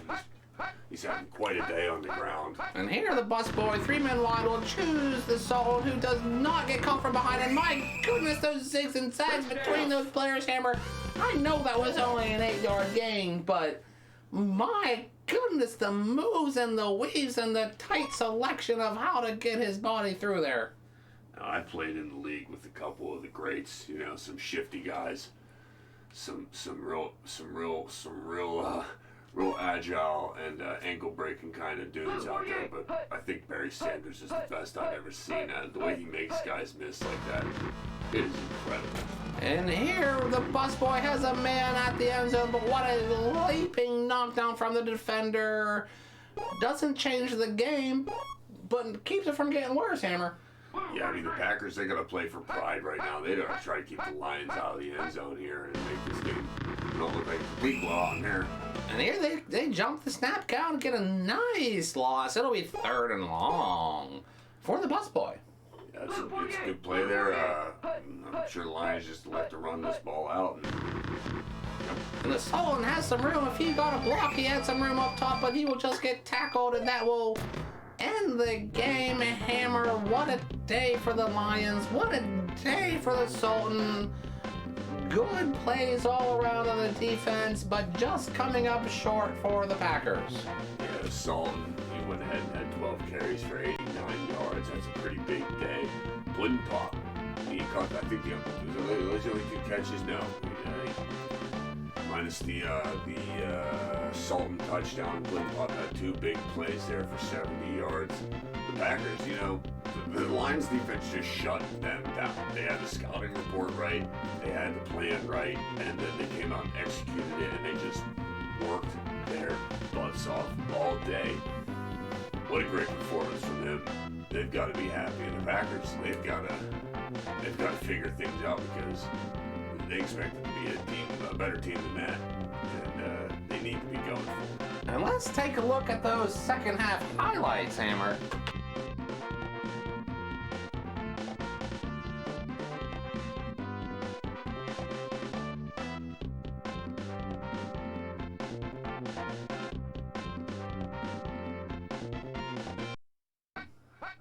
Stage 5, yeah, he did take off a couple times and was surprisingly quick. And here, a beautiful delivery. And what a great throw. Are they fumbles? My goodness, can he pull fumbles? What a big play there. 4. And still, both these defenses continue to be on top of the game. Here we go, 2nd and 14 from the busboy, 4-man wide. He drops back, has time, surveys, has some men downfield. He will throw it down to Perryman, who will catch it at the 20. Make one man miss, 10-5, touchdown Lions. That is, make something happen, cutting it back in the middle. You wouldn't. What? Got him. And here the Sultan, gosh dang it, busboy comes out, pitches to the Sultan, and round the downside, touchdown Lions. That is good.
ready.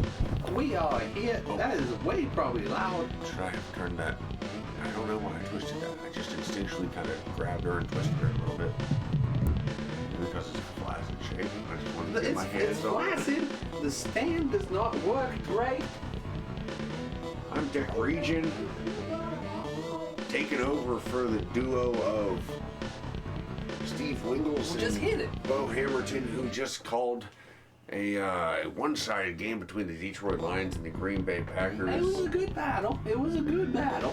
It was, the turnovers seemed to cost the Packers, but here, me and my good friend and longtime colleague Taint Supper are here to call a game between the Buffalo Bills and the Pittsburgh Steelers. Taint, how are you today? I am doing wonderful. Two perennial great teams, great franchises, great stadiums, beautiful end zones, and wonderful grass. Here we go with the snail, I believe. Yes, sir. Gary the Snail Anderson gets us underway here in Buffalo, and Kenneth Mushroom Davis on the return for the Bills brings them out just shy of their 20-yard line as Jim the Hoagie Kelly is going to come out to lead the offense against the Steelers defense, which is always very good. Well, you have to expect that Hoagie is just going to hand the ball down to Thurman the Train Thomas to get some field position because he is quite the runner, but no, here he pitches to him. I mean, they call him a train for a reason. He just runs downhill. He's tough to stop. He's powerful. He's fast. He's one of the best backs in the league. The Bills usually rely heavily on him. And these defensive coordinators will have the work cut out for him. The Hoagie here knows what to do, but the coverage is there. Stands in the pocket for a while, Hoagie, and delivers an accurate pass to a covered Pete Butternut McKellar. And what a catch there from Butternut in coverage. Did you ever have an acorn squash yet, Dick? I just love acorn squash. Acorn squash is one of my favorite meals. Betty likes to make it, whip it up with a couple other zucchinis and squashes in there, make a medley, but it is usually the standout and the favorite. Here, an up-the-middle give to Kenneth Mushroom Davis on first down, picks up 7. Well, funnily enough, we often put mushrooms with the acorn squash. Oh, just on the sheet pan, maybe throw a little of that boar meat, that wild pig meat if the gator don't get it, and you have yourself a meal in here. Don't shoot your eye out. Don Beebe down the sideline is wide open and nearly into the end zone. He's tackled at maybe the half-yard line after the beautiful throw there from Jim the Hoagie Kelly. Let's go ahead and take a look at that big-time pass. Oh, my goodness. So I want you to click on the eyeball. Yeah, this guy. That one. Good job. You are amazing. Well, I've seen you do it, and here. And here, look at this. Just the Hoagie falling back, having some time. Look at that pocket that forms for him. Seeing, don't shoot your eye out. He catches it at the 12, and you would think, I am getting in. But wow, what a play from that defender. Yeah, he had to think he was going to score there, but great pursuit and determination there from the defender to keep don't shoot your eye out, BB, out of the end zone, although they're knocking on the doorstep. It's going to be tough to keep them out here, Taint. They give up the middle. And there it is, the over the top from the train. Do you want to hit that so we can watch it?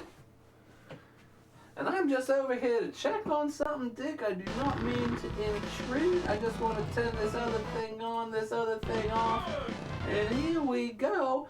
And no one knows the difference. No problem at all, Taint. I know you've got your technical responsibilities. We'll get a button This for it. We'll get a button broadcast, and I for it. appreciate all that you do. Danger zone, here we go. Bring it out. As Danger Zone Wow. receives the kickoff from Steve C. Turtle Christie, and we go back and take another peek at that run up the gut from the train. Oh no! This is the play with BB. Let's get back to the game. We'll get our producer, our broadcast truck on Did you board. maybe not hit it? I must not have hit the button hard enough. I thought I hit it after the run. I was pretty certain I had. Yeah, but you that's were over there interesting. pushing buttons, so let's It not. should not let's- have affected Let's it. not count out the fact that maybe. No. I think it's a button thing. Here are the Steelers, and Neil the Cable Guy O'Donnell with their first possession. He comes out of the gun just outside of their 5-yard line. He's going to lose 3 on the first play. Keith Willis is going to bring him down. And the Cable Guy needs to know what is going on and feel that pressure and maybe roll the other way.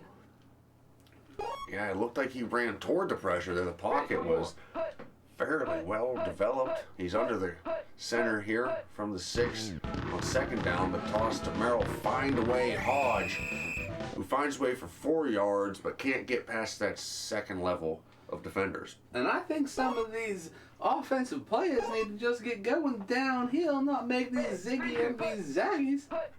I know that's how they say to get away from a gator. I just figure if I'm faster than a gator, I'm getting away.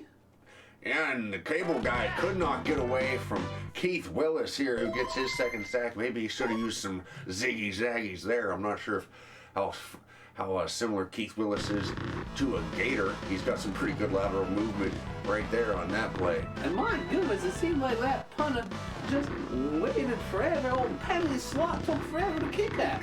Yeah, he's got one of the longer release times in the league, actually. And he gets it away, though, down the half-pound Edwards, half-pound Edwards, who's brought down rather quickly. And he is called half a pound because he always carries half of a European English banknote in his pocket, which I don't know if you're familiar.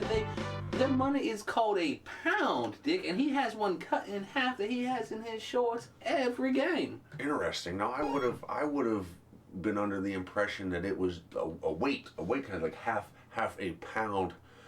But no, you're see the money, the currency, half a pound. He's got half of a. Oh well, now that you mention it, he did miss weight one time by half a pound, so that could be how it happened. I may have not researched this story as effectively as some other stories. So we've got a couple potential backstories there. We'll have to get the I-team on that one to figure it out.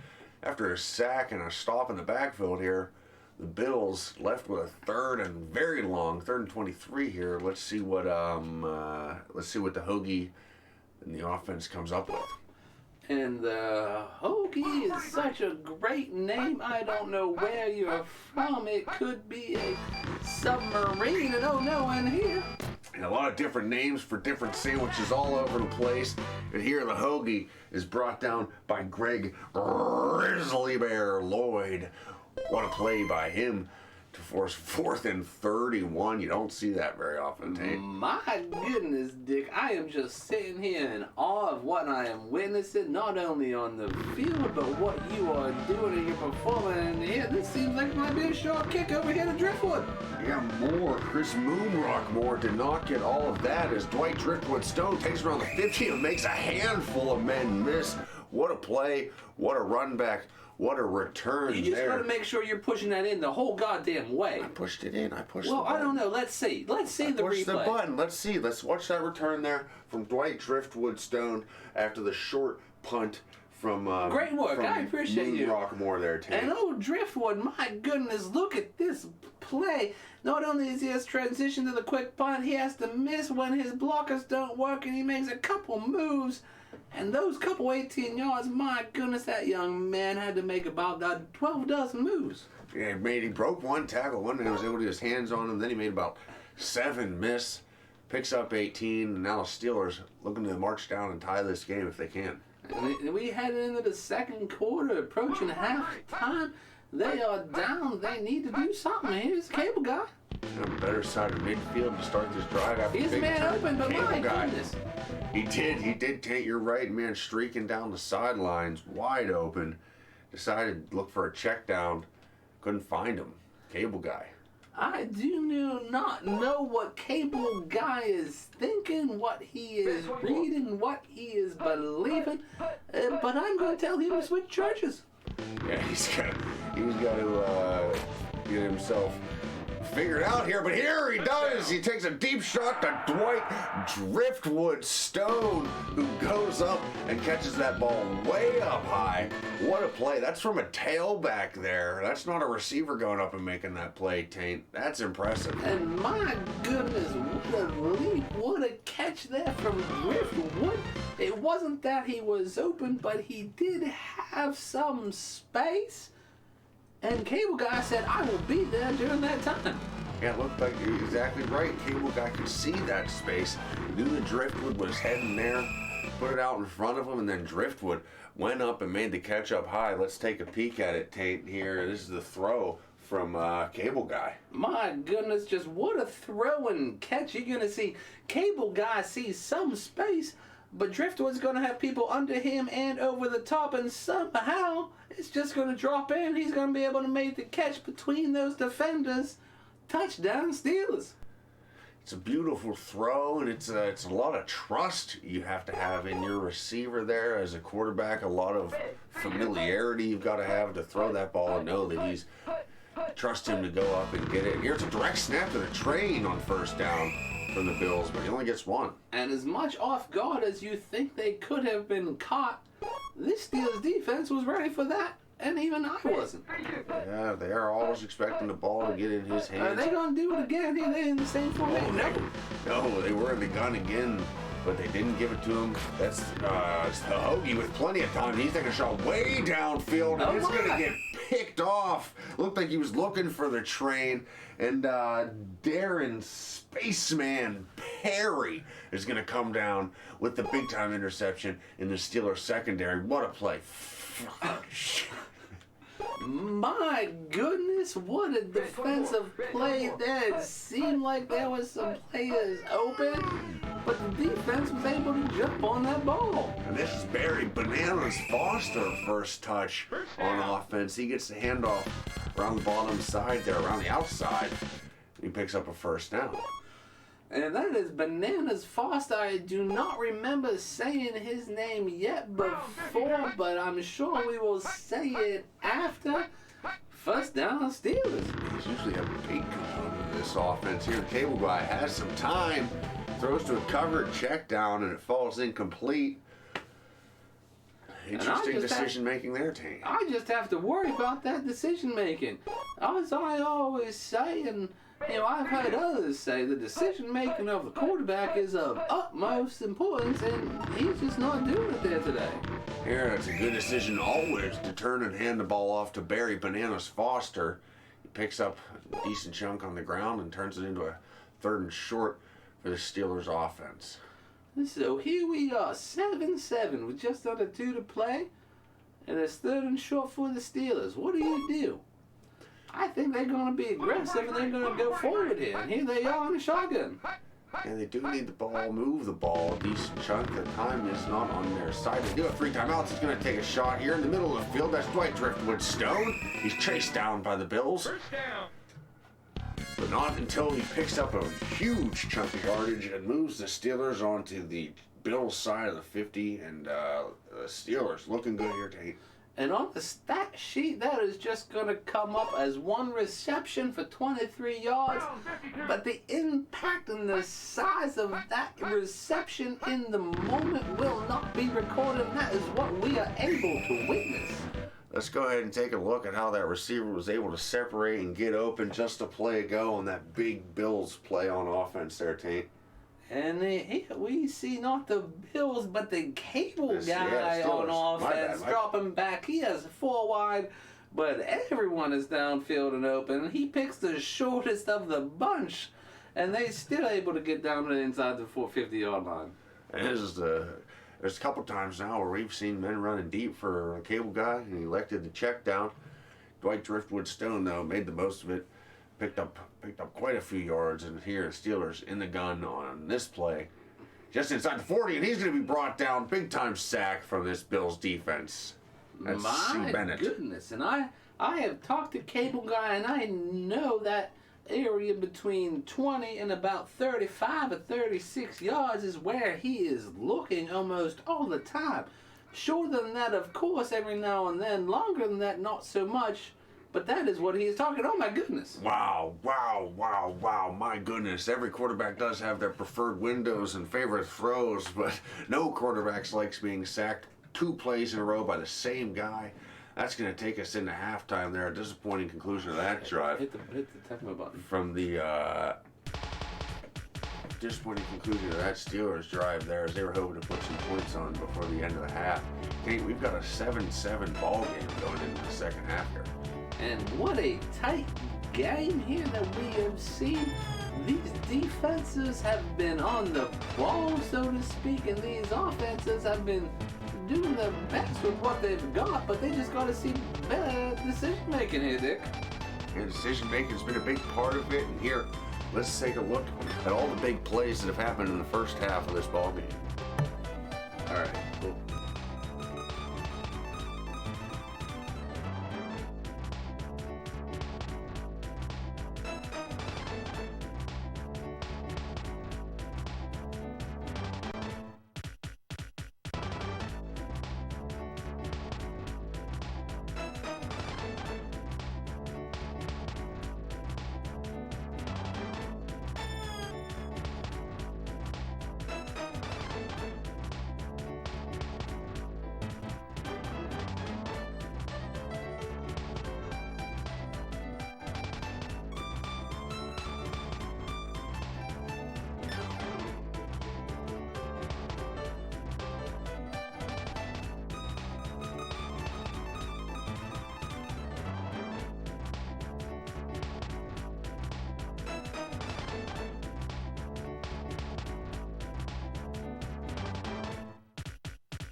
Corn squash. Oh, Just on the sheet pan, maybe throw a little of that boar meat, that wild pig meat if the gator don't get it, and you have yourself a meal in here. Don't shoot your eye out, Don Beebe down the sideline is wide open and nearly into the end zone. He's tackled and My goodness, Dick, I am just sitting here in awe of what I am witnessing, not only on the field, but what you are doing and your performance. And here, this seems like it might be a short kick over here to Driftwood. yeah, more. Chris Moonrock did not get all of that as Dwight Driftwood Stone takes around the 50 and makes a handful of men miss. What a play. Cable guy. I do not know what Cable Guy is thinking, what he is reading, what he is believing, but I'm going to tell him to switch churches.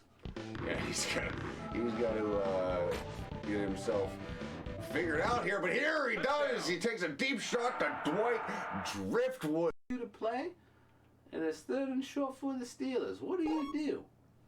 I think they're going to be aggressive and they're going to go forward here. And here they are on the shotgun.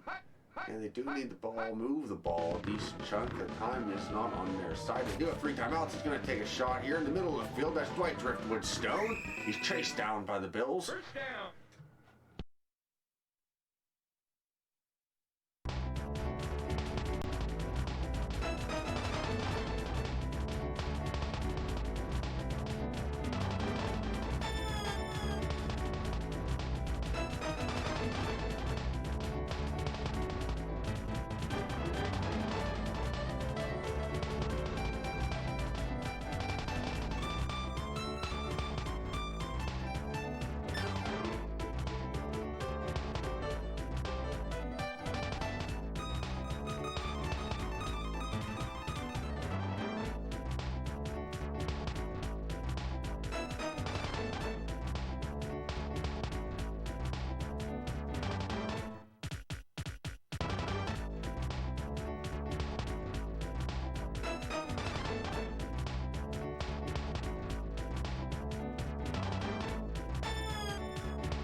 Here we are in Buffalo, Dick Region, Taint Supper.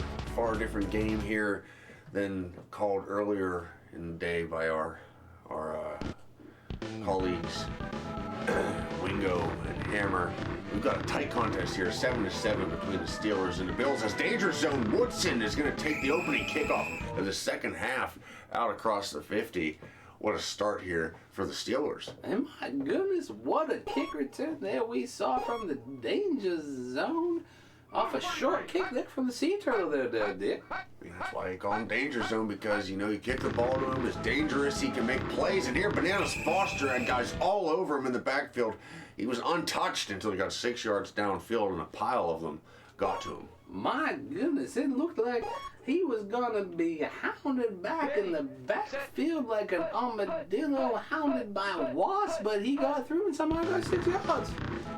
Wasps have somewhat of an inclination toward armadillos, huh? Here, Oh, especially in the spring there, Dick, and here, my goodness. just a big play here by, who was that? That was Eric Campfire Green, the tight end of the Steelers, found by Cable Guy. And just like that, after the big return, they're in scoring territory here. They're almost to the 10 of the Bills team. And what a catch and run there from Campfire. I do think some of those we might want to do more replays and often, even if we don't replay and see them, they then have them for later. And here we go, finds a way how to get 3 yards. Merrill find a way Hodge there on first down, and I do agree. I believe someone was kind of a little bit complacent in their position over here with their responsibilities. I'm sure we'll get someone on it. We'll have that taken care of. We'll make sure to have plenty of quality replays to bring to you, our viewers, in the future and in the rest of this game. Here, Cable Guy under center. I just want to assure you, Dick, that I made eye contact with Kevin and Adam, who are part of the intern crew over there, and now if they do not do it, they know I will feed them first to a hog, and then I feed that hog to a gator, and not that that's how you get rid of a body, but they'll never be seen again. It is. Kevin's usually to blame around here. I don't want to lump Adam in with him quite yet. That he's got. Yeah, he's been following around this last 2 weeks, and I just wanted to put old Adam on notice to know what he's doing and who he is following. He's been spending a little bit of a disturbing amount of time with Kevin. I don't want him to turn into a fuck up as well. And here, Steelers, 4th and 1 in the third quarter. Looking to go up by 7 here. They're not going to kick the field goal, take the 3 points. They're going to try to punch this one in. Taint, you like the aggressive call? Ain't no Cable Guy coming out here on 4th and 1, but I want to be honest. That really seems like 4th and 2, and here, Oh my goodness! Through, my goodness! My goodness! What a Dick. play from Bananas Foster there to get into the end zone. Looked like the Bills were in the backfield again. That's the second time on this drive there, Taint, that it looked like there was nothing going for the Bananas Foster run, and he made something happen. How about it? And the oohs and the ahs from the fans, because both sides saw the peaks and the depths during that play. My goodness, touchdown Steelers. Yeah, you could see the Bills fans, they were on their feet right away. Let's take a look at it here, Dave. The Bills fans on their feet right away, thinking they had him. And then the Steelers fans triumphant at the end. Take us through this big-time run here. And well, here we are. The snap count is jumped. Look at the Bills defenders get across. But here we go. Bananas, one little cut and gone. Second little cut. Here we are. Touchdown. Wow. Yeah, it's just an incredible vision. Incredible patience and quickness there from Bananas Foster. What a play there. Steelers taking a 7-point lead here early. We're actually midway through here in the third quarter. And here we go. The hoagie and oh no, the train. Yeah, the train. The Steelers all over that play right there. And the speaker is on, so if you are hearing a slightly delay of the same thing, that is why there, Dick. Right, good looks, good That's looks. my fault. I heard it there a second ago, and of course Of course I could hear it. You know how the teacher is. Have a nice show, my lady. You are welcome, boy. Here the train gets the ball up the middle, makes a couple of this. Okay. That is good. And intern Kevin is up to the same old shenanigans. And so I eyeballed Kevin again, and he winked back and then said rather loudly, which he was thinking, he said quiet, I ate a little bit of mushrooms. And here we go. The hoagie I'm not babysitting them this time, I tell you what. just misses on third down. And they're going to have to punt here. No, Kevin. Adam, watch Kevin. Bring us some goddamn stats.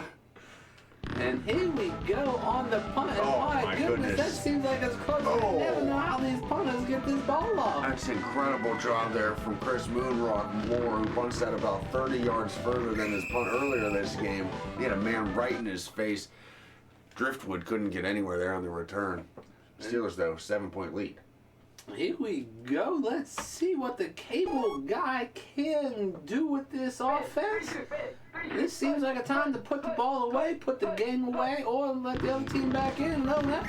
Here's going to toss it outside to Merrill Findaway Hodge. He's brought down 4 yards in the backfield, though. That's what the Bills need here on this drive. And what a dichotomy of fortunes that we are seeing with Findaway and Bananas Foster. It seems like one can only find success and the one can only find failure. Yeah, Findaway's having trouble finding a way, and Bananas Foster is making men miss all over the place, and he's having positive gains every time he gets his hands on the ball. There he picks up 8. They've got a 3rd and 6. And this offense just keeps on chugging along as we head into the fourth quarter, just chugga-lugga, thinking they can. And can they continue? Chugging along like a train, you know, the Bills, they have the train in the backfield here under pressure. The cable guy brought down, and that's a huge play. 3rd sack of the day from Keith Willis. And I do not understand some of these quarterbacks sometimes that just seem like they can see people downfield and wait for the rush to get to them. I mean, that was a pretty quick rush there. He could have... Oh, my no, goodness! my And the goodness. punt is blocked there by the Bills. What a huge play. The Steelers recover, but they can't advance it. Bills are going to take over at the 13-yard line of the Steelers here. And that's not good if you're a Pittsburgh fan. And the Bills sideline is absolutely exorbitant in their celebrations. They are all over this. They are cheering and flying because what was or what better can happen to you right now? The Bills fans excited. Whoops. Kenneth Marshall Davis on first down. No, and then the fake to him. The train brought down 1 yard in the backfield on that fake, and then the toss. And here we go, David and David, maybe Goliath and Goliath, I do not know, but we are at 3rd and 3 with basically the game here on this drive here, Dick. I think what you're saying, Tate, is that these teams are very evenly matched, and here the Hoagie looked like he was going to run there for a second, pulls up, looks, throws to Keith Butternut McKellar. That's the second time he's come up in this game. Second time he's made a big-time reception. First time he's gotten into the end zone. But here the Bills have tied the game, Taint. And like the White Wizard and like Xavier knowing where he was for the X-Men and the brain thing, as does Keith Butternut McKellar, scored a touchdown and catch it. Here we go. We tied. Sometimes I lose you on your references, Taint, but what a play there from the Bills. Let's take a look at it here. Let's see how Butternut was able to find himself open in the end zone, and the Hoagie was able to find him, Taint. And you pass it off like none other. Maybe the most similar I could say is passing like the Hoagie. Here we go. He moves up in the pocket and finds McKellar for the touchdown. And we are tied with 3 and 11 to play. My goodness, Hammer. It's been a tight game. Hammer. Dick? It's been a tight game from the get-go, and Bills tied up here. The Hoagie with a big-time throw. Let's see how the Steelers come out, because if they score, you still want to run a good bit of time off the clock here for the Steelers. And so what do you do here, Dick? You just try to grind it out, you try to move the ball, but they do find a way. Look at this space he has, and wow, that defender just barely kept up with him, but it seemed like he had space too there, Dick. Yeah, it's the first time that Find a Way had some green pastures ahead of him. Just doesn't quite have the speed to break away as the Bills chase him down. It's a 2nd and short here. The cable guy, he's under center with a man in motion. The snap, the give, it's Bananas Foster. He cuts back to the middle and back to the outside and picks up a 1st down and is across the 50. And this offense has just been making plays, making moves, making people miss. My goodness, this last 2:15 is going to be great. So those guys in the backfield, Bananas Foster here again, making a man miss, turning on the Jets, getting into the 2nd level, picking up a big chunk of yards for the Steelers there. It's been him and Driftwood Stone making the big plays for them, the 2 tailbacks, and Driftwood Stone also in special teams, Taint. And just these big chunks of yardage are what you want, what you need, especially with this clock being as low as you do. If you move enough and you get a field goal, that is the game. Cable guy, well-developed pocket, delivers to Green over the middle. That's Campfire again. He's open. He's picking up yards after the catch. He's doing what you need a tight end to do right there, Taint. And my goodness, 1st and 6.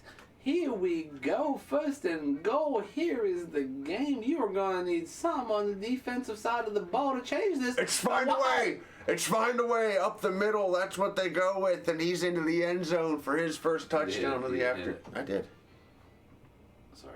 I did. What if I hit it twice? It should be okay. It'll just do that. We'll see here shortly when I throw you the replay. Well, I'm just saying, it looked like you hit it and it moved enough. I should have had the back more. I thought it would have there's no sticky thing on it or something. Well, it doesn't always live there. I do push it back a bit, but maybe I'll get a coaster for it. Look. Wait a minute. I could put a sticky something on it. It's changing. Here, let's take a look here. Let's see where the replay ended up getting stuff. Hit the Tecmo.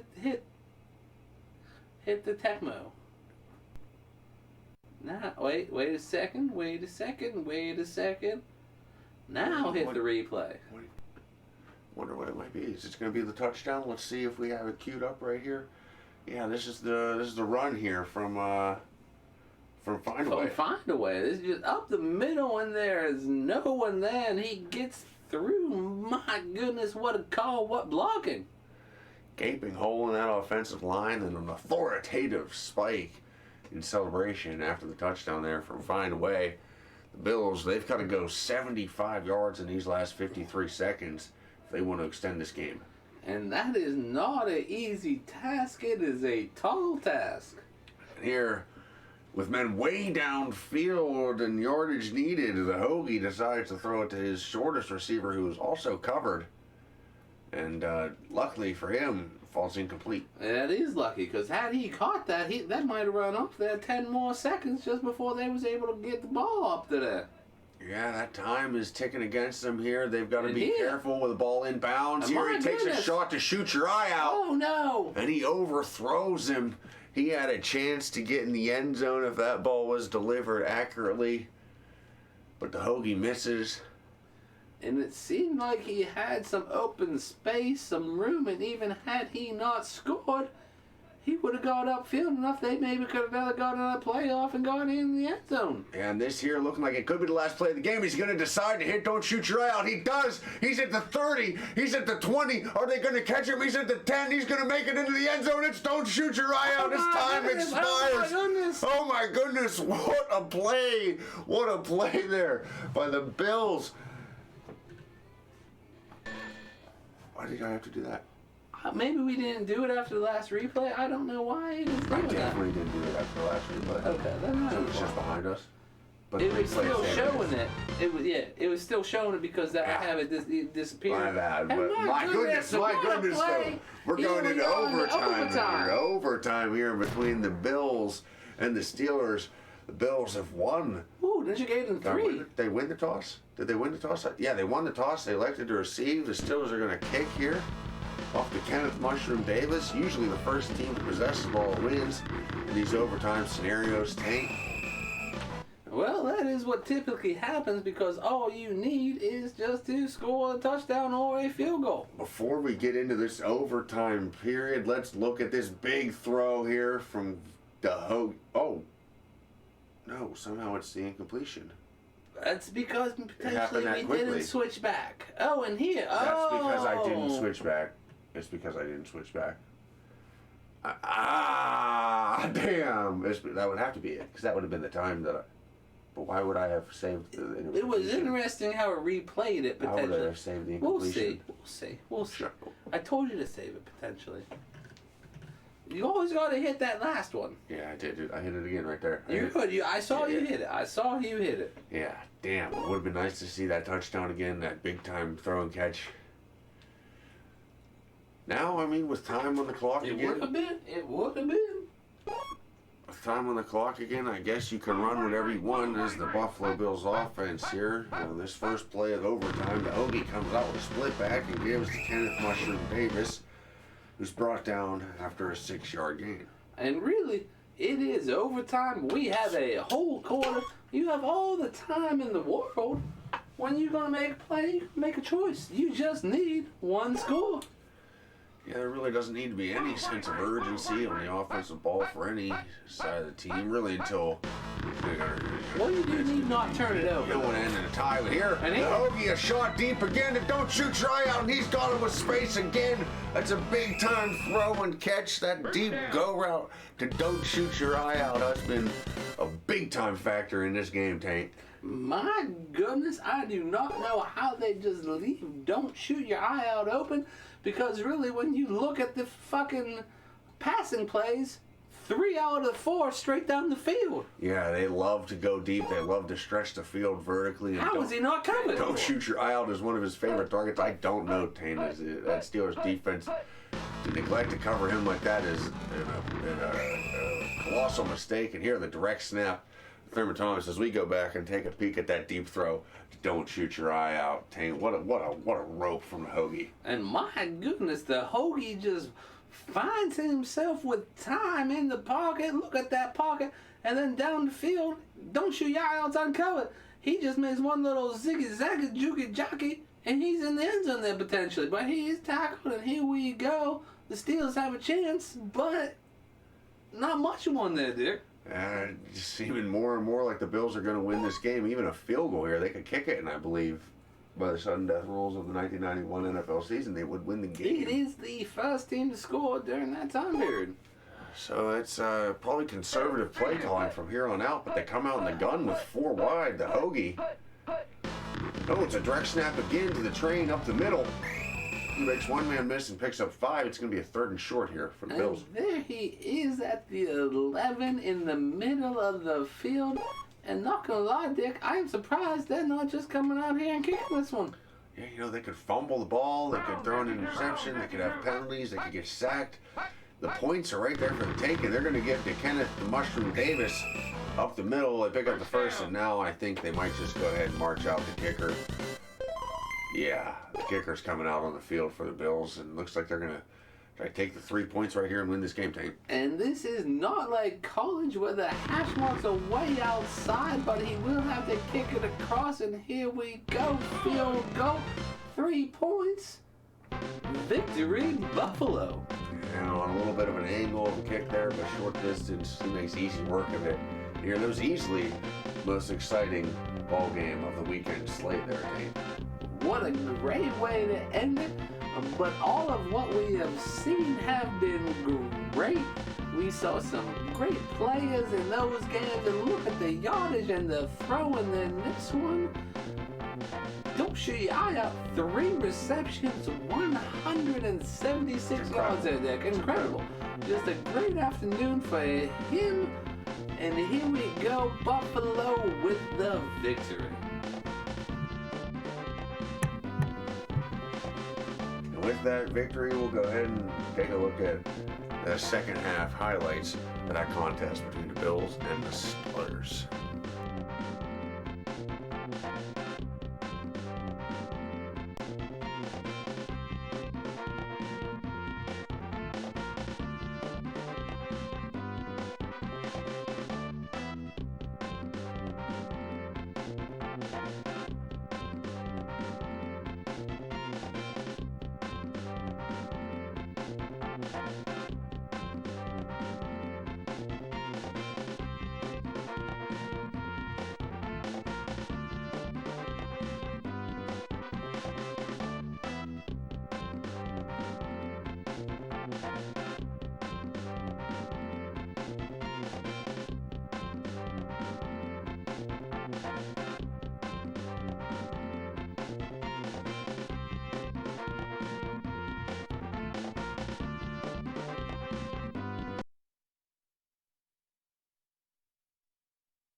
the middle. They pick up the first, and now I think they might just go ahead and march out the kicker.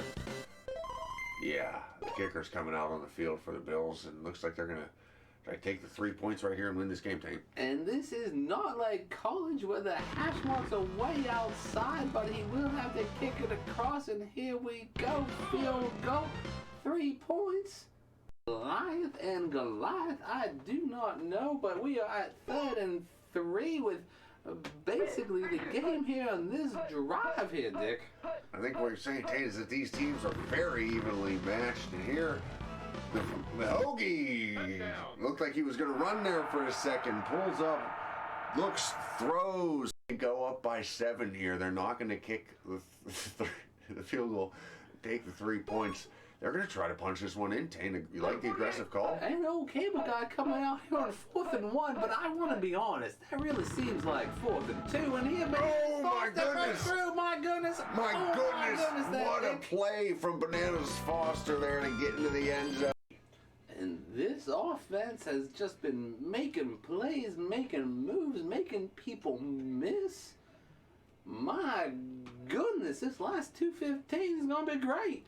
So those guys in the backfield, Bananas Foster here again, making a man miss, turning on the Jets, getting into the second level, picking up a big chunk of for him. Falls incomplete. That is lucky, because had he caught that, that might have run off there 10 more seconds just before they was able to get the ball up to there. Yeah, that time is ticking against them here. They've got to be careful with the ball inbounds. Here he takes a shot to shoot your eye out. Oh, no. And he overthrows him. He had a chance to get in the end zone if that. He's open. He's picking up yards after the catch. He's doing what you need a tight end to do right there, Taint.